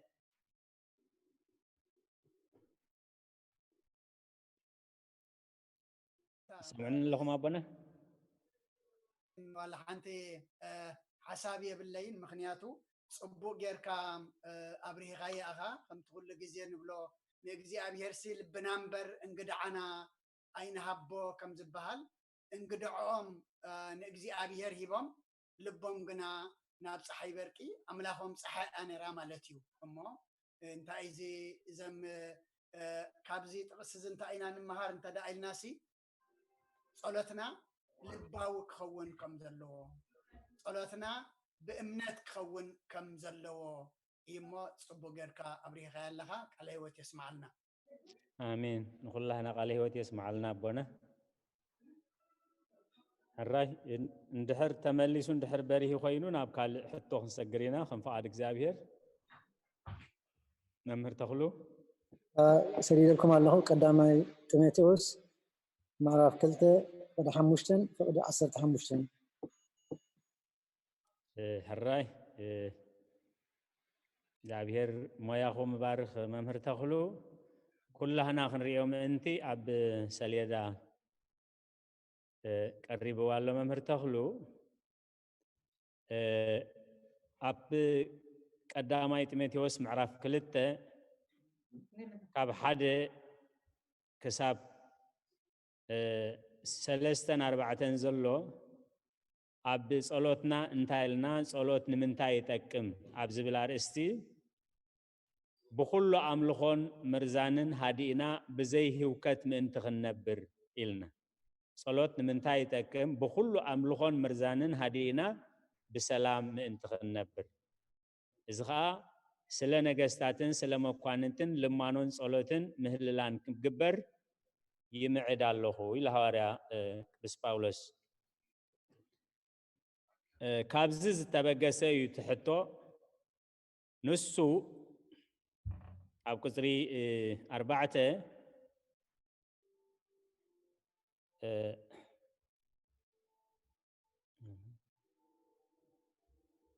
أو كسر 4 انتاي بلالو أرسلستن 4 بحنساب الله أزي أب كلمة تخلو سب كدحن نافلت حقون كما زفتو እግዚአብሔር መድኃኒና ጽቡቁን ቀብሉኒዩ እዚ ስለ ነገስታት ስለ መኳንንቲ ስለ ሁሉ ሰብ ለማኖን ምህልላን ጸሎትን ክግበር በሁሉ አምልኾን መርዛንን ሃዲና ምእንቲ ክነብር ዝብሎ ዘለኹ ካባይ ዘብቆልክዎ ዘይኮነስ ኣብ ቅድሚት ሁሉ ሰብ ክድሕንን ናብ ፍልጠት ሓቅን ክበጽሕ ዝደሊ እግዚአብሔር መድኃኒና ይሉሎ እግዚአብሔር مدحانينا مالت يلشعو أملاخ حدا بينيو اتي أمونغو أملاخن سبن زلو ما أكلاي اتسب كريستوس إيو حدا بينو إيو أكال قدست سلاسي زخونة እግዚአብሔር ወልድ አምላአት ዘበን ካብ ቅድስት ድንግል ማርያም ካብ ስጋ ወሲዱ ካብ ነፍሳ ነፍስ ወሲዱ ምስ መለኮቱ አዋሃሂዱ ኣብ መስቀል ተሰቂሉ አድሒኑና بجزيء زخون نمسكر نسو أبكندي كل خون إلو نفسو بجا هذا أكال كدس لا سيزخونه إግዚአብሔር ولد نقول علم انتخادهن نسو بجا كوين اتستجبر مدحانينا سلازبله اتمدحان كاسد بجنزبو كدقفك كاخلي بقلباتو كدقفك كاخلي بسلطانو كدقفك كاخلي ويتانان مدحينا نيس كريستوس جن بدومو إيو نعلم تبجيوا نزن أجر زخاء أنا أواجن هواريان حق بلالله أيحسن إيه بإمنتن بحقن ممهر عذاب نمخان تشمكوي إذا قطري شوعات نمنتايو هاري قدس باولوس توم دد حريو ناموسو بيس حساويان يبلوم ناي حسو تحوات مالتي نتزز زرو أسرناي كبالاشو باولوس مس هواريات هاينبرن باولوس مس سبعان كلتناردتي أيكونن نكريستوسون أيفولتونيو أنصار كريستوسيو زمهروكم زلو ناي كريستوس أيكونن النابولو دد حري الناموسو زبالاشو مبالاشو تسلز نبرو نتوم هزبي حقنيا تلوخو انتخنقروم نزن أجر زخاء أنا أواجن هواريان حق بلالله أيحسني بإمنتن بحقن ممهر أحزاب نمخان تشمكوي أمود داتا تقصر عسر تحمشة بإمنتن بفقرن بقدسنان مقصع نفسي انتسأني عاقنا بمولاد ولد كتدحنيا إلو أتي حاتيات كعاد تخلو بمخنيات نيادينا جيغانا يدينا هوان كمزعاتوه تحاتيات كوز خلها بتي كاب قدس دينجل مريم كاب سجا خاب نفسا نفس زوسدو أكل اتدحنت كا بسبيتي كم زمسك حاتيات كا تخلو بسبيت بدينا هوان دحنت كم تخلها بمجدي أدينا قدس دينجل مريم كم زمسك قلت بمولاد ولد كدحنيا مخنياتو تتسفى زريت عسبيتي رئيس ثمن كشفلق يتزبل تسفى تواهيبو سلزنبرة أملأت زبن كابيدينا قدس دينجل مريم توليدو نعلم سلزد حانه اتجيجا بسبيتي آتيو اندجناتي دحنت كعب مجدي سبيت مسيو سلازي قدس إفريم صبوق جروس فيحو بأنت هوان تأسوى لنا هو تجنت وبأنت مريم دينجل ترهوى لنا داقم إلو أسفيحو جليس والليل اتي بدينا هوان تعزيز نبره جنت بدينا قدس دينجل مريم كاب سغا خاب نفسا نفس بزوسدو تبجاونت ገነት ተኸፊቱልና ስለ ቃላቱ እግዚአብሔር ዝተመስገነ ይሁን። ዝያዳ ተወሳኺ አቦና አብሪቀሽ ወልደ ትንሣኤ تغيب لنا بمرقتات بوغر كابري خال خالي حتى انتقم دحن الرايشي بمرقتات هم لهم تا رومي شمانته 34 بالله رومي شمانته 34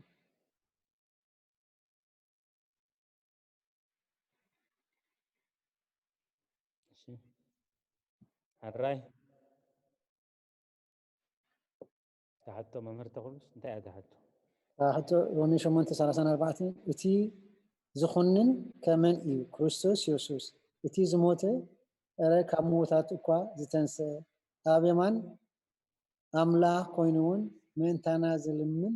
ዘሎ እዩ እዚኣ ናይ አመራድነት ሕቶ እንደ ግን ኣብዚ ጸሎት ናይ ጸሎት ካል ክንገብር ሞ ግዜ ተረኺብና ነዛ ክንምልሳ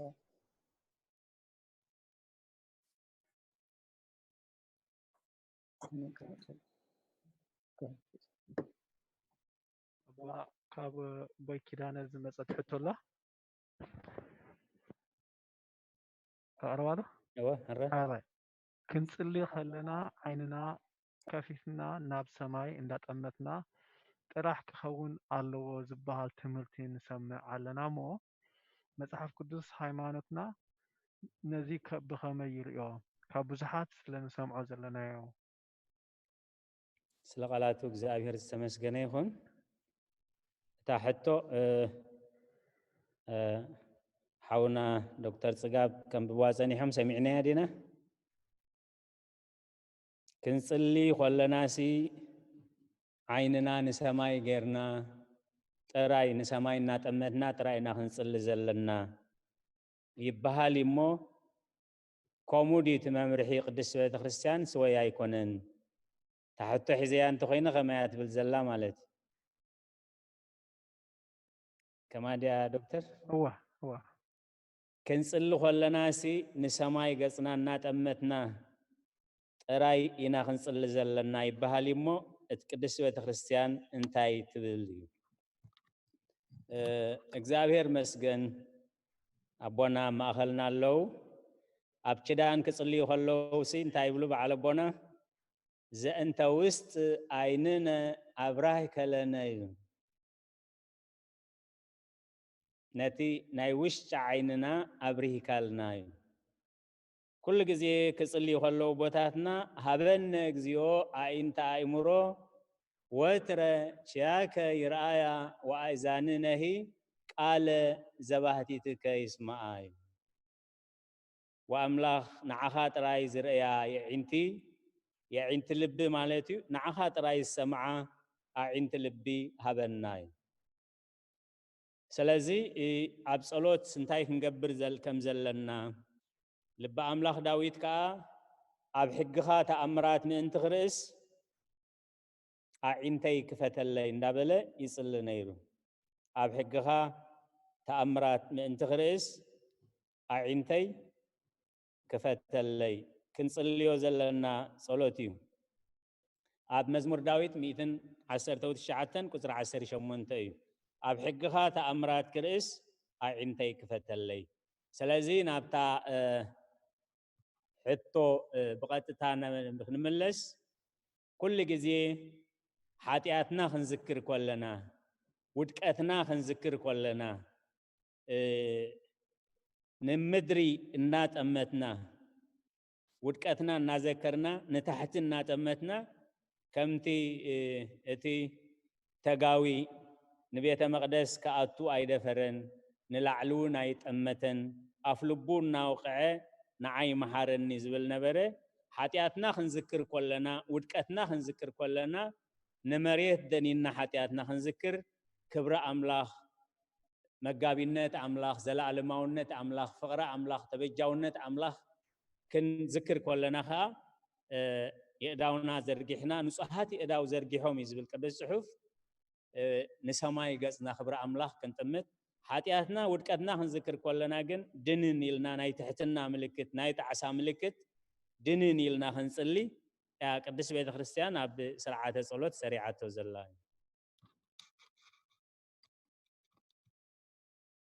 አቦና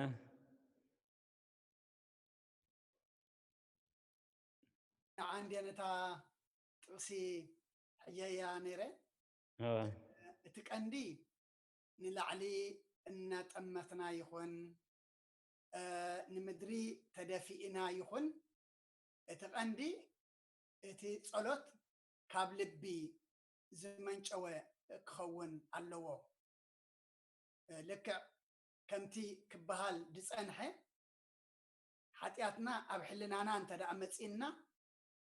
حتياتنا دما أوشتنا أنت دا وقسنا قدف ناب سماي نافت أرسي نسبق حكتب الون يخبدك إيو مخنياتو حلنا خا يوقسك سلزلو أما إزي اتفاريساوي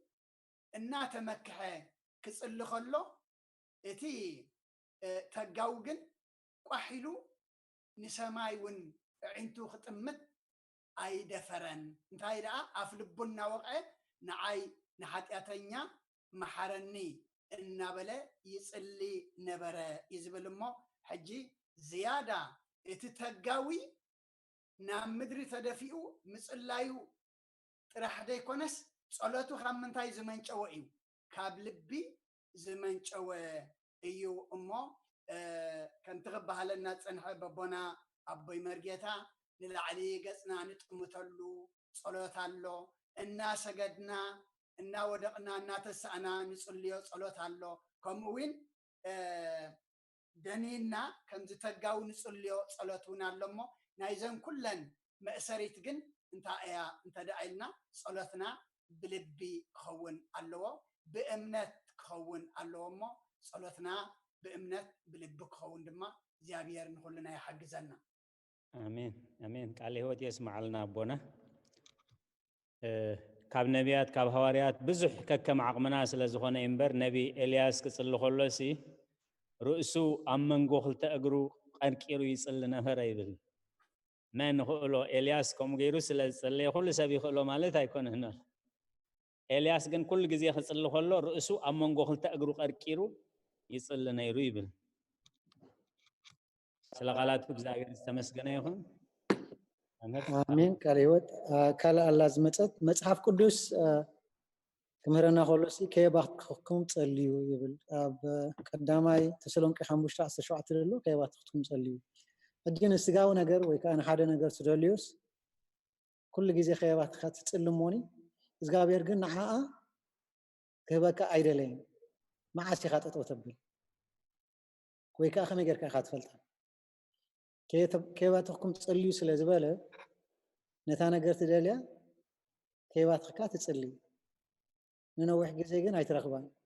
جاء أملاخنا عخاسي نعانة أنا قرتيا كهبك أيدلين ديت تقم كاسل الزخونة تيلو قري فوالو بخمي ملكع تفلطو وي مع عاسخات وتبدل I hope تحطو أبريها أخون كاب سبز مسألة كابنا إنجليش نبنا تقرنيا كير يامو سلقالاتو زعير استمسكنا يخون كي باخذكم تصليو حتاتي نحدد زدل خايو نجرسي بزي مكرات زي أهبن ندابلنا خنوعل كنحدر يزدل زلو مالت كي باتحكم صليو مالت جن السوا يكونن تقدمين دحريون زلو تقستات ندحرينا يو قدمي زل عطر 15 اتحاده نتحاده خفو أيف ديو كفو كيف ديو تتنكروا جناخه كل ساعة نحد حدكم نخلون سنين مقبار تقادل كل ساعة تحقسوا كيف باتحكم صليوا إذن انتهم بكريستوس يسوس فقاد أملاخيمو بخلو أمسجنو منفس أيتدفو تنبيت أيتنعاقو نقول تعذبو نتسنى حزو كاب كفؤ زبل كل رحقو أملاخ سلام بعلها نقول لنتناهم يقدسو بيت مسعد إيس كريستوس بزلو منفسكمن نفسهمن سقاهمن بزي من كركب يتحلو እትጽዋዓኩም ዘሎ እሙን እዩ ንሱ እውን ክገብሮ እዩ ኣቱም ኣሕዋትና ምእንታና ጸልዩ ንኹላቶም ኣሕዋት እውን ብቅዱስ ምሳዓም ሰላም በልዎም እዩ ስለዚ እቲ ኩሉ ግዜ ከየባት ጸልዩ ክንገብሮ ዘለና እዩ ከየባት ዘሎ ክብሪ ኣምላኽ ምግላጽ ኣብ ዘድልዮ ክብሪ ኣምላኽ ምሕረት ምግባር ኣብ ዘድልዮ ምሕረት ለውሃት ምግባር ኣብ ዘድልዮ ከምዚ ኣብ ተገሊጹ ዘሎ ከየባትካ ነቲ መንፈሳዊ ጉዕዞ ብዘይ ምቁራጽ ኣብ ህይወትና ምልምማድ ማለት እዩ ኣብ ቤተ ክርስቲያን ተና ጸሎት ክንገብር ካብ ቤተ ክርስቲያን ምስ ወጻና ዋዛ ፈዛዛ ክንዛረብ ዘይኮነስ ነቲ ጸሎት ኣብ ህይወትና ክንነብሮ እምበር ንሓንቲ ነገር ነታ ተድልየና 10 ግዜ ንእግዚአብሔር በኣ ክንጭቅጭቆ ማለት ኣይኮነን ስለዚ እቲ ልዕሊኡን ትሕቲኡን ዘሎ መልስታት ኣቐሚጡ ነቲ መልሲ ንጹር ገይልዎ ኣሎ ማለት ተመሊሳ ክትከውን ተስፋ ገብር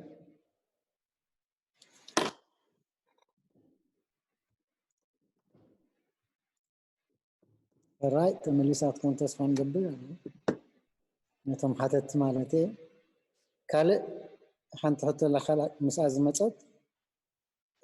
بجك امنتنا كالي نجر نصلتنا ناب املاح كم مبصح زخل كل نجر سي الله دو مغنياتو سي صلا سنات نتقنصل خلنا معنا مثلا املاح كيبصح ينقفنا اي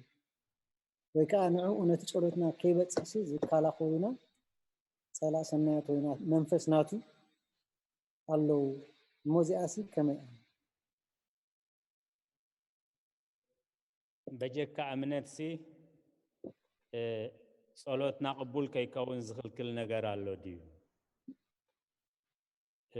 بزح نجر الله بزح نجري صلوتنا قبول كيكون زقبر بزح نجر كابت بزح كا قنت عرزهنا قال شدشت زهنا رينا مالت سلازي نعبنت كابتي صلوتنا قبول زي قبرو قيمي مالت أبكيم كنا تقيمنا نقبرو كي حدقنا نقبرو صلوت أبكر مكزابير قبول أيكونن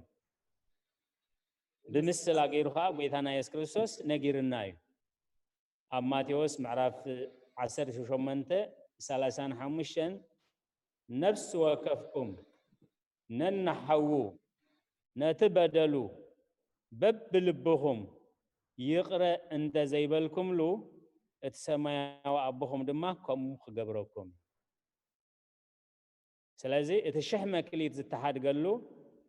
عدو استدمسسلو ب100 دينار نزلق قحم 7 محرت سلازي قبره اتتسريلو زلولو زنبر عدا تملشو ابصاي كم زاتو از تاريخ زغليصلنا له سلازي امنت مغدال وي دخم امنت مخان وين تطراطر امنت مخان طراي ايكونن ني صلوتنا كعقتو زخيل اتن حمش دناقل بامنت ايتوقسان بنصحنان بقدسنان ون ايتوقسان وانجيلاوي قدس ماتيوس معراف 25 كاب 1 حساب 10 3 سفير وزلو قنديل وين ادالينين فرق لايتون تسينين اتقنديل جن زيتي اينبرون سلازي اتي قنديل زي بلو صلوت كاني قنديل زي بلو زيت زي بلو قنديل تباهل زلخا ابوتاتنا منفساو سنه مغباري صلوت مستمكحتي سنه مغبار بتمكحتي زحازا زياتن صلوتن اب قدم እግዚአብሔር ቅቡል ስለዝሆነ ምስኳሕኳሃ አይፈልጠክኒ ስለዚህ ጎይታኹም አቤናይ ሰዓት ከም ዝመጻይ ትፈልጡን ይኹምሞ ተዳሊኹም ንቁሑ ኢሉ ስለዚህ እምነት መጉዳል ወይ ምጥርጣር ጥራይ አይኮነን ጸሎትና ቅቡል ዘይገብሮ ብዙሕ ነገር አሎ ጸሎትና ቅቡል ንኸይከውን ዝዓግተና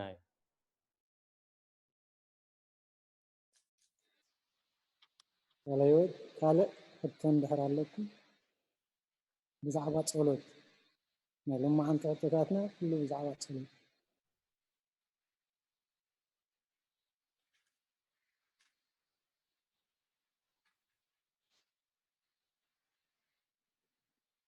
حراي حطوتات كساب زمص أبرومي تحتي تانيرا تحتو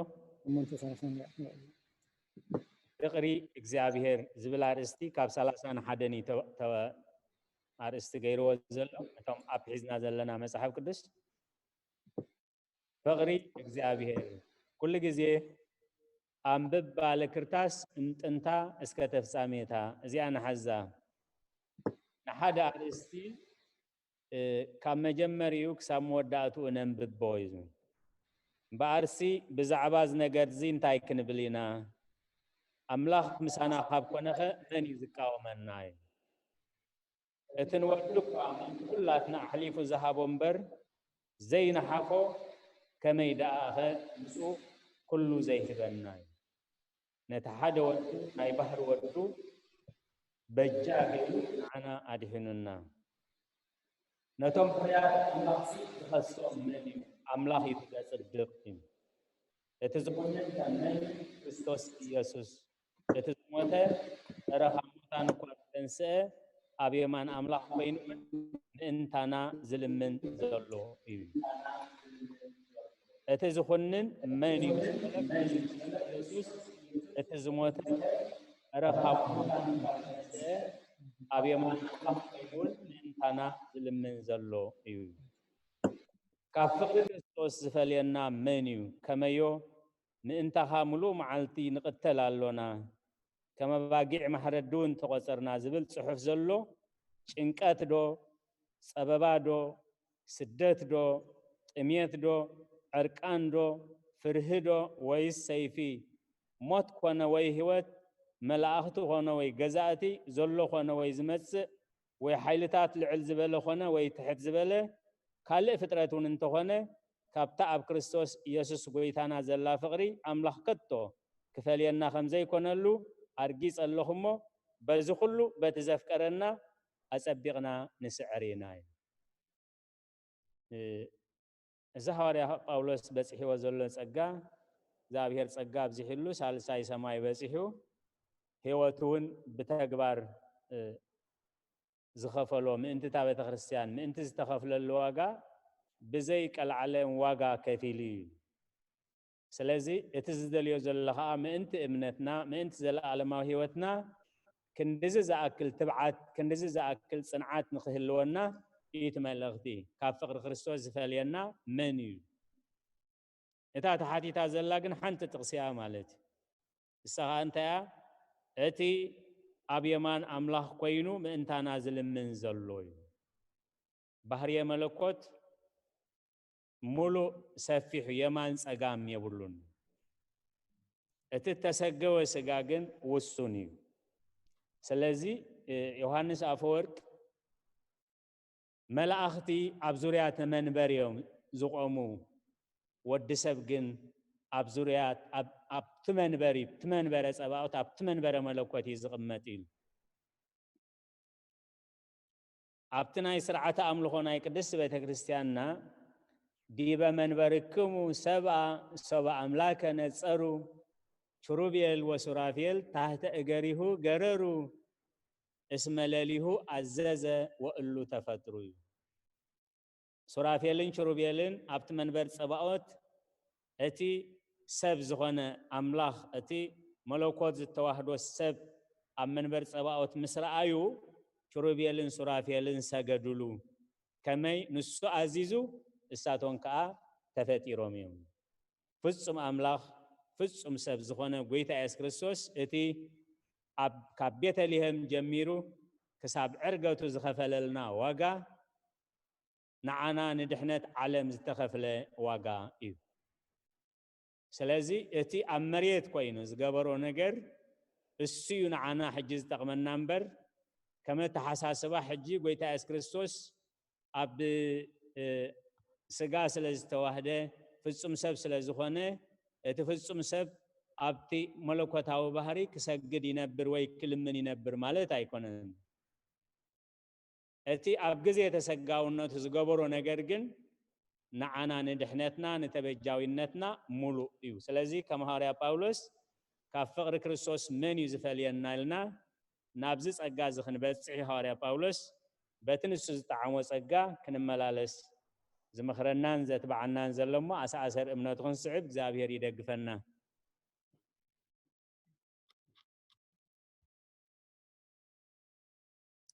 رايك كالي حتو أنت اللي سلام سمعنا حتى تدعو أنا حنت حتو الراي كم يمسهم كم يوعلكم كم يكنيهم كم ياللهم لما ناتي حتو مس صلوت تتحازيها but specifically جدا صلوت هنا هنا مس كانا يمور but مس كانا صلوت سلزغنا جن بفلاي أبوي مرجيتا ترجعامي زيت كمولا على الله زجابير ناي بحري مسجانا يقولوا تبل أجناتي حتى أنتايا ناي بحري مسجانا مجمرة أنتايا مالتيو مسجابير ترح لي زوها بحافظ شغل كندي عينة مسجانا الله كابزي عينتات مسجانا زي أينا يوي أينتي أن زجابير ترح توها مسجانا أينا يوخ نخالقتهم كلها يزوها مسجانا أنا أبنك مسابات ويكان ملأختي وينخالق so حجتين حتى كندي عينة مسجانا له كابزياتنا عينيتين زجابير ترح زوها بمسجانا and أينا يخل نخالقت ملأختي يكون وينسب وها بمسجانا and ما كان بحر دماء أنت ما نتكلم بحر مسجانا in fact لما أنت ولا يسوع كريستوس ما بحر ودو زجابير يكون تأسكمونيركم أجي أجا ناي بحر مسجانا ناي بحر ودن كهمانتي thank you يا أنيلة الراي أخاب لبنا مسجن سلتا ساتفهم سلاحتو كابتي كبسان ملاختي زمسجن و مسجانا نعنا نقدس بيت خريستيان التجلس أبتدي إساس عرف شدش نتوم قدسان ملاختي كمسجنو خلو نبي إساس زسمع مسجانا له دس بيت خريستيان كان زمريح أبكل صلوات أبشدان أبساعتات كالعلي أبحد ليتي لعلي ميتن حمسان جزء قدوس النابلة تمسجن مالت أبتن بيت إساس معرف شدش أبو صراحة هذا جميل بتام زيان زمت العمد أنا إجزابير أبريخ العلن زبالة زفان تقميتو كالوري هو زفرات لبسها نتمقدس ملي هو نبره أبلعلي دما سرافيل قيمم نبرو نفس وقفهم ششدش تخنفي اللو بتخلتا نقدم يخدنو بتخلتا دما نقارو يخدنو بتخلتا وني نفر نبره اتحاد خا قدوس قدوس قدوس يغزابير بيتا سراويت كل مدي بخبر ملي الله إلو أدهاي نحنا نزم سرت بمقبار قدس بيت خريستيان قدوس إغزابير قدوس حيال قدوس حياو زي موت كاب قدس دنجل مريم ولد محرنا قدوس إغزابير قدوس حيال قدوس حياو أبير دانوس تتمكه أبس مسكال منتاناز تسقله محرنا قدوس إغزابير قدوس حيال قدوس حياو زي موت كاموتان زتنسأ نسميات زعرقة بخبري كمزيو نعلم كأ نسب كأ خكم جبرو خفرديو هذا خابتنا ملاختي ناي بحر مسجانا تقال أبكتر سلسته كل مدري بخبرو ملي الله سلازي إزز ألوتزي أبرأ يوحنس ملاختون سبحات وداسية مسجانا كبري إذا كله ناي إجزابير ناي بحري مسجانا إذا بجكان إجزابير نخالق زي وهب ناي أملوه مسجانا أتي ናይ ባህር ወዱ ንሕና ደቂ እግዚአብሔር ኢና አቦና እግዚአብሔር እዩ አቦና እግዚአብሔር ኢልና ክንጽሊ አዚዙና እዩ እግዚአብሔር ወልድ ግን ናይ ባህር ወዱ ክንብል ኮለና ንሕና ካብ እግዚአብሔር ዝተዋህበና ውሉድነት እዩ ናይ እግዚአብሔር ወልድ ውሉድነት ግን ናይ ባህር ውሉድነት እዩ ናይ እግዚአብሔር ወልድ ውሉድነት ማለት ልክዕ ከምቲ ካብ ፀሐይ ዝወፅእ ጸዳል ማለት ስለዚህ እቲ ፀሐይ ነቲ እቲ ብርሃን ህላዊ ናይቲ ብርሃንን ህላዊ ናይቲ ፀሐይን ክፈላለ ዘይክእል እቲ መለኮታዊ ኃይል ንብሎ ማለት እዩ ውሉድነት ናይ እግዚአብሔር ወልድ እዚ ናይ ባህር ወዱ ንብሎ ማለት እዩ ንሕና ግን ናይ ጸጋ ውሉድነት አምላኽ ብጸጉኡ ደቂ አምላኽ ክንከውን ዝሃበና እምበር ናህና ናይ ባህር ጸጋ ውሉድነት የብልናን ስለዚህ ናይ ባህር ወዱ ክንብል ኮለና እዚ እቲ ውሉድነት ናይ ጌታ ኢየሱስ ክርስቶስ ናይ ባህር ምስጋና ክንብል ኮለና ከዓ ስለ ዘለዓለማውነቱ ስለ አምላኽነቱ ስለ ምሕረቱ ስለ ፍርዱ ስለ ተበጃውነቱ ስለቲ ክግለጽ ዘይከኣል ግብሩ ከነመስግን ኮለና እዚ ናይ ባህር ምስጋና ይበሃል እዩ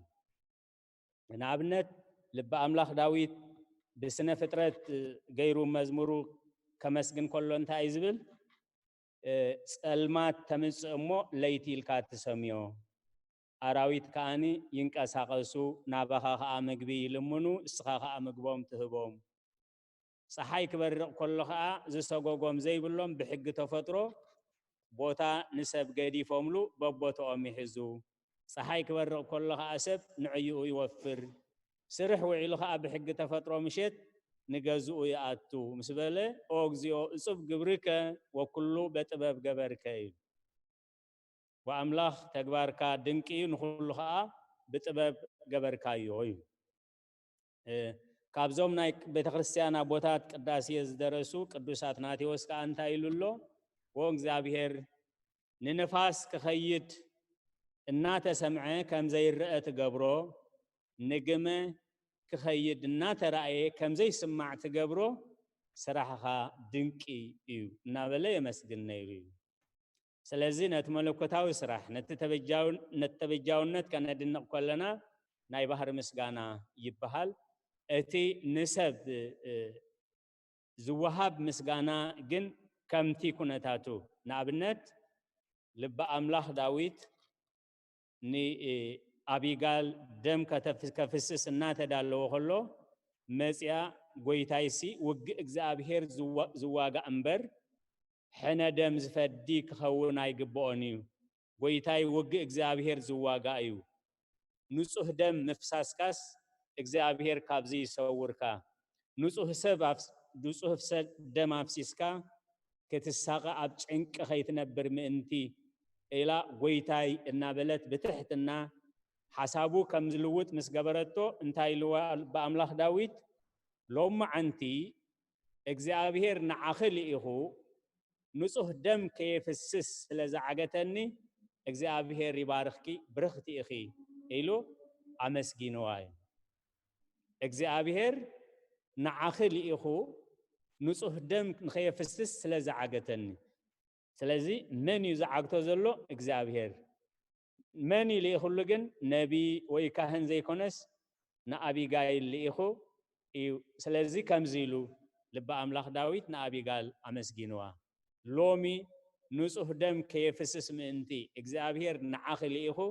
ንጹህ ደም ካብ ምፍሳስ ስለዝዓገተኒ እስኺ ዝተባረኽኪ ኢኺ ኢሉ አመስጊንዋ ካልእ አዴና ቅድስት ድንግል ማርያም በመልአኸ መበስር ቅዱስ ገብርኤል ምስተበሰረት ማለት አምላኽ ወደ አምላኽ ከም ተወልድ ምስተበሰረት መልአኽ እግዚአብሔር ቅዱስ ገብርኤል ሓንቲ ምልክት ሂብዋ እንታይ አትብልታ ምልክት እነሆ ኤልሳቤጥ እታ ዘመድኪ እታ መኻን እኳ ነብሰ ጾር ካብ ትኸውን ሎሚ ሻድሻይ ወርሓ እዩ ኢሉ አበሲርዋ ነይሩ እዚ መልአኽ እግዚአብሔር ንኤልሳቤጥ ብኸንቱ ክጠቕሳ ስለ ዘይክእል ኢላ አዴና ቅድስት ድንግል ማርያም ካብ ናዝሬት ተበጊሳ ንይሁዳ ወፅያ ማለት ልዕሊ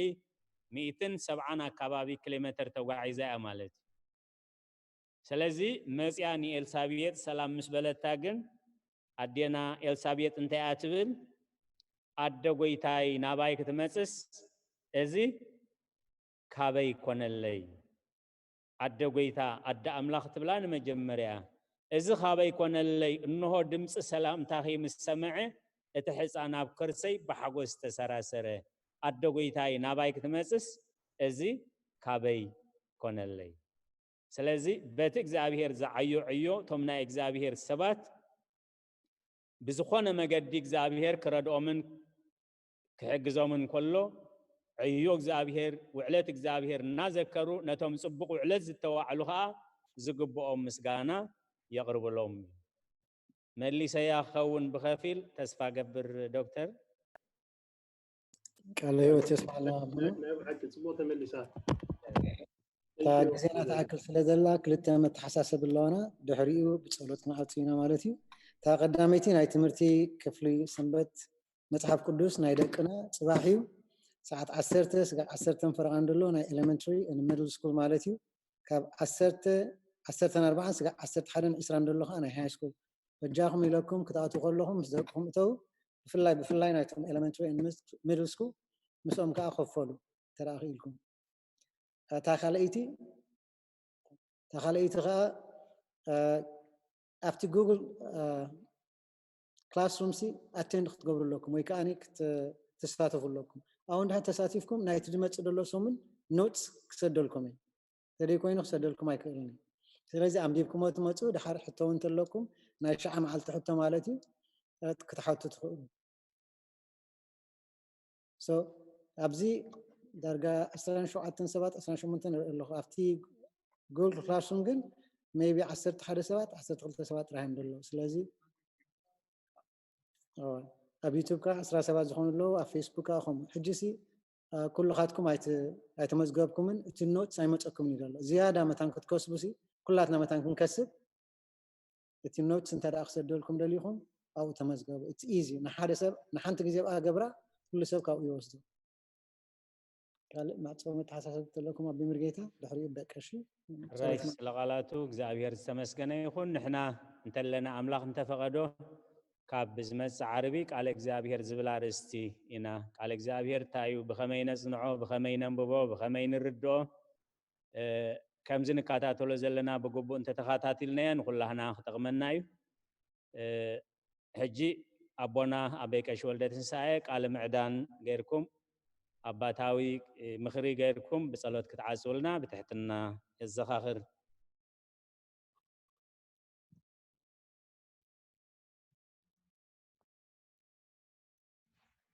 راي اسمع الله خديه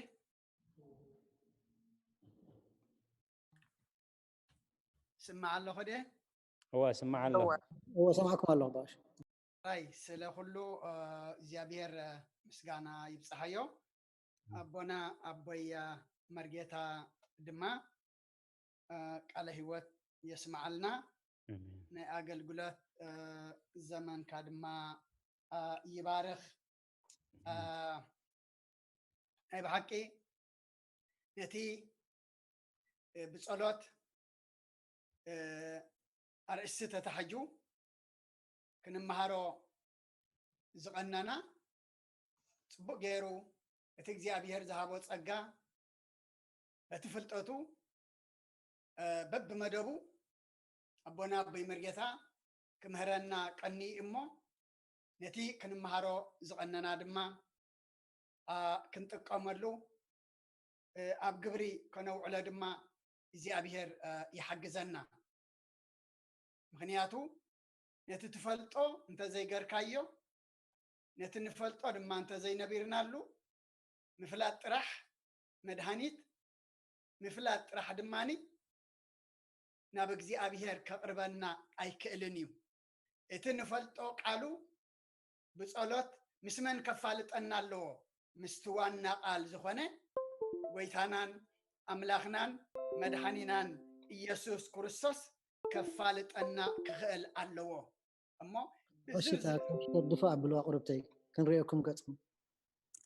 sorry بزرزر ناي صلوت كنمهار قنينا إنا أب صلوتنا حنت عباي نجر كنجبرا زلنا انت ايا انت دايلنا نእግዚእ ኣብሔር ክንጽሊ ኸለና ፍቃድካ ይኹን ክንብሎ ኣለና ጎይታናን ኣምላኽናን መድኃኒናን ኢየሱስ ክርስቶስ እታ ሐሙስ ለይቲ ናብ ዓርቢ ተውግሕ እታ ጸላም ለይቲ እታ ኣብ ኢት ወታደራትን ኣብ ሊቃነ ካህናትን ዝወድቀላ እንታይ ኢሉ ይጸልዩ ኣብ ወንጌል ማቴዎስ ምዕራፍ 26 ካብ ፍቅዲ 39 ጀሚሩ ቁሩብ ርሕቕ ኢሉ ብገጹ ተደፊኡ ጸለየ በለውን ኣቦይ ዝከኣል እንተኾይኑስ እዛ ጽዋዕ እዚኣ ካባይ ትሕለፍ ግናኸ ንስኻ ከም ትደልዮ እምበር ኣነ ከም ዝደልዮ ኣይኹን ኢልዎ ድከኣል ተኾይኑ እንታይ ትኹን ካባይ ትሕለፍ ዘይከኣል እንተኾይኑ ግን ከምቲ ኣነ ዝደልዮ ዘይኮነሲ ከምቲ ንስኻ ትደልዮ ይኹን ኢሉ ፍቃድካ ክፍጽም እየ መጽእ እሞኒ ፍቃድካ ይኹን ኢሉ ጎይታ ለሚኑ ድሓር ኣብታ 40 ናብ ደቀ መዛሙርቱ መጸ ደቂሶም ረኸቦም ንጴጥሮስ ድማ በሎ ክሳዕ ክንዲ ዝዶ ሓንቲ ሰዓት ምሳይ ክትነቕሑ ኣይትኽሉን ኢኹም ኢሉ ናብ ፈተና ከይተኣትዉ ንቁሑን ጸልዩን መንፈስ ተዳልዩ ስጋ ግና ድኹም እዩ ኢሉ ከም ብሓድሽ ካልኣይ ሳዕ ከይዱ ኣቦይ ከይሰተኽዎ ክሓልፍ ዘይከኣል እንተኾይኑሲ ፍቃድካ ይኹን ኢሉ ጸለየ ከይሰተኽዎ ክሓልፍ ዘይከኣል እንተኾይኑሲ ፍቃድካ ይኹን ኢሉ ጸለየ እሞ ንሕና ክንጽሊ ከለና ኩሉ ነገር እንታይ ክንገብር ፍቃድካ ይኹን ብድሕሪኡ ደቀ መዛሙርት እንታይ ከም ዝገበሩ እዩ ዘርእየና ደቂሶም ከም ዝጸንሕዎ እሞ ጸሎትና ፍቃድካ ይኹን ክንብል ንጸሎት ድማ ክንነቅሕ ደቀ መዛሙርቱ ክርስቶስ 2-3 ግዜ ከተስዖም ከሎ ደቂሶም እዮም ጸኒሖሞ እቶም ዝሕዙ ምስ መፁ ንክርስቶስ ሕጀሞ ምስ ሓዝዎ ግን ጴጥሮስ ኣብ ምንታይ እዩ ነቂሑ ኣብ ጸሎት ዘይነቅሐ ብሴፍ ክቆርጽ እዝኒ እዩ ነቂሑ ጎይታ እንታይ ኢልዎ ሰይፍኻ ናብ ሰገብኡ ምለሶ ሴፍ ዘልዕል ብሴፍ ዝጠፍእ ኢልዎ እሞ ብዙሓሎ ዋላ በቤተ ክርስቲያን ክትርኢ ከለኻ ሰብ ንጸሎት ዘይነቅሐ የእማን ክድርብ ዝደሊ ልክዕ ከምዚ ናይ ጴጥሮስ ምናልባት ኣብ ፈተና ከይተኣትዉ ጸልዩ ዝበሎም ክርስቶስ ጸልዩ እንተዝኸውን ነበረ እዝኒ ሰብ እውን ኣይምቆረፀን ንክርስቶስ እውን ወተሃደራት ኣየድልይዎም ነይሮም ከጥፍኦም ተዝደሊ ነቶም ተሓስቲ ብመላእኽቱ ገርውን ከጥፍኦም ብሓይሉ ብመለኮቱ ስልጣን ነይርዎ እዩ ግን ፍቃድ ክፍጽም ስለ ዝመፀ እንታይ ክብል ደሊኤ እታ ቀዳመይቲ ፍቃድካ ይኹን ክንብል ኣብ ጸሎትና እታ ካልኣይቲ ድማ ከምዚ ጴጥሮስ ንጸሎት ዘይነቅሐ ብሴፍ ግና ሰብ ክቆርጽ እዝኒ ሰብ ክቆርጽ ዝነቅሐ ንሕና ድማ ብጸሎት ተዘይነቂሕና ሰባት ክንወቅዕ ድዩ ሕማቅ ክንገብር ድዩ ምእንቲ ከይንነቅሕ ንጸሎት ንቑሓት ክንከውን ኣብ ጸሎትና ድማ ፍቃድካ ይኹን ክንብሎ ንኣምላኽና ድማ እግዚኣብሔር ይሓግዘና ስለኩሉ እግዚኣብሔር ምስጋና ይብጽሓዮ ነቲ ኩሉ ዝተምሃርናዮ መደብ ጸሎት ድማ ክንጥቀመሉ ምክንያቱ ጸሎት እንታይ እንተደኣይልና መሳልል እዩ ንላዕሊ ትድይብ ብምንታኻ ብመሳልል ነቲ ብላዕሊ ዘሎ ኣምላኽና ንረኽቦ ድማ ብጸሎት እዩ እሞ ከምቲ ተምሃርናዮ በጋባብ ብትሕትና ብዓቕሊ ብእምነት ልብና ከይተኸፍለ ፍቃድካ ይኹን እናበልና ክንጽሊ ድማ እግዚኣብሔር ይሓግዘና ስለኩሉ እግዚኣብሔር ምስጋና ይብጽሓዮ ኩልና ንጸሎት ሓንሳብ ሓፍ ንበል ቅዱስ ቅዱስ ቅዱስ እግዚአብሔር አምላክና ስለሁሉ ተመስገን ዝነበርካ ስኻኻ ዘለኻ ንስኻኻ ንኩሉ ሕሊፍካ ድማ ንዘል ዓለም እትነብር ንስኻ ኢኻ እሞ ካብ ምስራቅ ክሳብ ምዕራብ ካብ ሰሜን ክሳዕ ደቡብ ስምካ ንዘለዓለም ዓለም ዝተመስገነ ይኹን እቲ ዝተማሃርናዮ ብዛዕባ ጸሎት ድማ ኣምላኽና ከምቲ ተማሃርናዮ ኮይና ንሳኻ እንረኸበሉ ንሕቶና መልሲ እንረኽበሉ ሰማያዊ ሃገር እንወርሰሉ ክብርኻ እንሪእሉ ድማ ግበረልና ጸሎትና ኣብ ክንዲ ብትዕቢት ብትሕትና ኣብ ክንዲ ብጎደሎ እምነት ብፍጹም እምነት ኣብ ክንዲ ብኣፍኣዊ ብልባዊ ኣብ ክንዲ ብድኻም ብሓይሊ ኣብ ክንዲ ብንሕና ንደልዮ ብፍቓድካ ይኹን ክኸውን ጸሎትና ድማ ንስኻ ረድኣና ኩሉ ክንብል ድማ መንፈስ ቅዱስካ ለኣኸልና ዘይናትካ መንፈስ ሓንቲ ነገር ክንገብር ኣይንኽእልን ኢና እሞ ብመንፈስ ተመሊእና ብመንፈስ ሓይሊ ረኺብና ክንጸሊ መንፈስ ቅዱስካ ኣብ ልዕሊ ኩልና ኣውርድ መንፈስ ቅዱስካ ኣብ ልዕሊ ኩልና ድማ ይዕሰል ጎደለና ምልኣት ንድኻምና ሓይሊ ኮነና እግዚአብሔር ኣምላኽና ኩሉ ግዜ ብመንፈስካ ተመሪሕና ክንጽሊ እስኻ ሓግዘና እንጽልዮ ጸሎት እስኻ ትሰምዖ እስኻ ትቕበሎ ክኸውን ድማ ብእምነት ክንጽሊ ኣምላኽና ንስኻ ሓግዘና ድለዩ ክትረኽቡ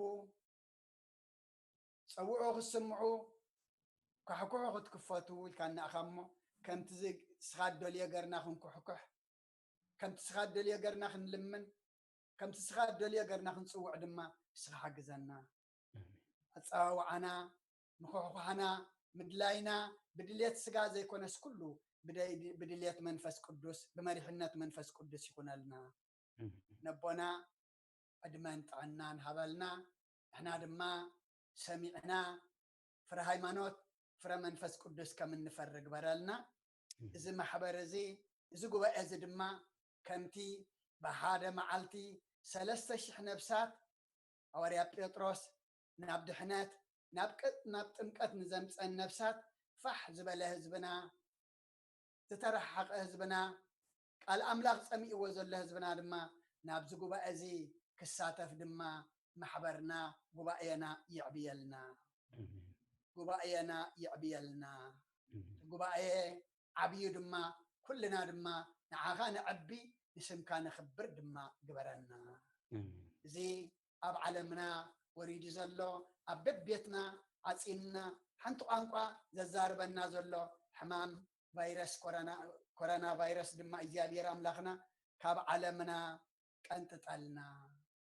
فوس محرتك لأخلنا زي حمام زي مساخا زفالت أنا نصولت زنك حنا زيادة دما مقد خازت حزلنا دما قبرنا كم موت السقا زي كونس كم موت نفسي أفريحو نام نسحا ناب قربان نخن أتو مبسعنا أتولو قبرنا كلهم زعرفوا من قصها ورسلنا زحزونوا أنا نعلنا تميم زلوا نسألنا سقاب نفسه تأثر فتحلنا فحزبوا دم أكبلنا كلهم وليدنا النعبيهم زلنا أوداتهم أولدهم عبيتهم نعشتهم بارخلنا سخات خبر لهم سخات حقوا سلم قبرلنا سلاماويت ليتي هدير كان أخمو سلاماويت معلتي أو عيل كان أخمو سلاماويت ليتي دما يحضرنا بنادينا قدس رنجل مريم أمالادنا بناي ملاختي ترادعنات بناي نبياتنا هورياتنا صادقانن سمايتاتن صلوت هيتفلينا كبابنا أمنا أرجعوا صادق بركة رديت فلنا كم تنا هوريات زمهر كيوم أب سمايات نبر ربنا ندبلنا نسوع كلنا سمكاي قدس من قصات تمسا فقد كان تاب سمايكم دم مدريخون علات تنجرانا لما هبنا نحنا نزبدلنا بدلهم كم زحدقنا لهم بدلنا أبسنا نحدقلنا كبفاد إحنا ننبر فتنا يتأتونا من قستن حيلن كبرن نزل عالم ناتكاي ما أمين وقدت يا مريم بناي قدوس جبريل ملاك سلام لكله حلنا خي دنقلي خي بسقاخون دنقلي خي أدي زيادية سوات ويتا سراويت سلام لكله سخي كاب أنسي برختي خي فركر سخون برخيو أمل تسقى جابير مساغيو أفستي داس بالكي حتياتنا سريلنا نفتو ودخ يسوس كريستوس انتانا محرت لمن لنا امين يفتح ويسري اجزينا واملاكن ودان يسوس كريستوس كاني كان سريات يادم ساسي ابسا ولدو لبرو كساتي برهان انتم ابويا كانت وويد يقنات ودان سايرو كسانات بسمكم كنو فتانو انصانا يرسين سكلوان سمات ديو مهارن كريستوس بل 10 تخلته جمهر نفسه جمهر نفسه جمهر نفسه جمهر نفسه جمهر نفسه جمهر نفسه جمهر نفسه ديو مهر نفسه ديو مهر نفسه ديو مهر نفسه بزحلفه محرنا بزمصد محلونا بأفول منفس قدوس بأنت اجزتنا مريم مهر نفسه بل 10 تخلته بأنت اجزتنا مريم مهر نفسه بأنت اجزتنا مريم نفسه بأنت اجزتنا نفسه بأنت اجزتنا نفسه بأنت اجزتنا نفسه بأنت اجزتنا مريم مهر نفسه بأنت اجزتنا مريم مهر نفسه بأنت اجزتنا مريم مهر نفسه بأنت اجزتنا مريم مهر نفسس بأنت اجزتنا مريم مهر نفسس بأنت اجزتنا مريم مهر نفسس بأنت اجزتنا مريم مهر نفسس صقا قويتنا إيسوس كريستوسن فقر أملاخن حبرت منفس قدسن مساين مس كلكم يكون سلكلو زيابير أملاخنا مسقانا يبصحيو بروخ ليتي بروخ كنا يقبرلنا آمين آمين آمين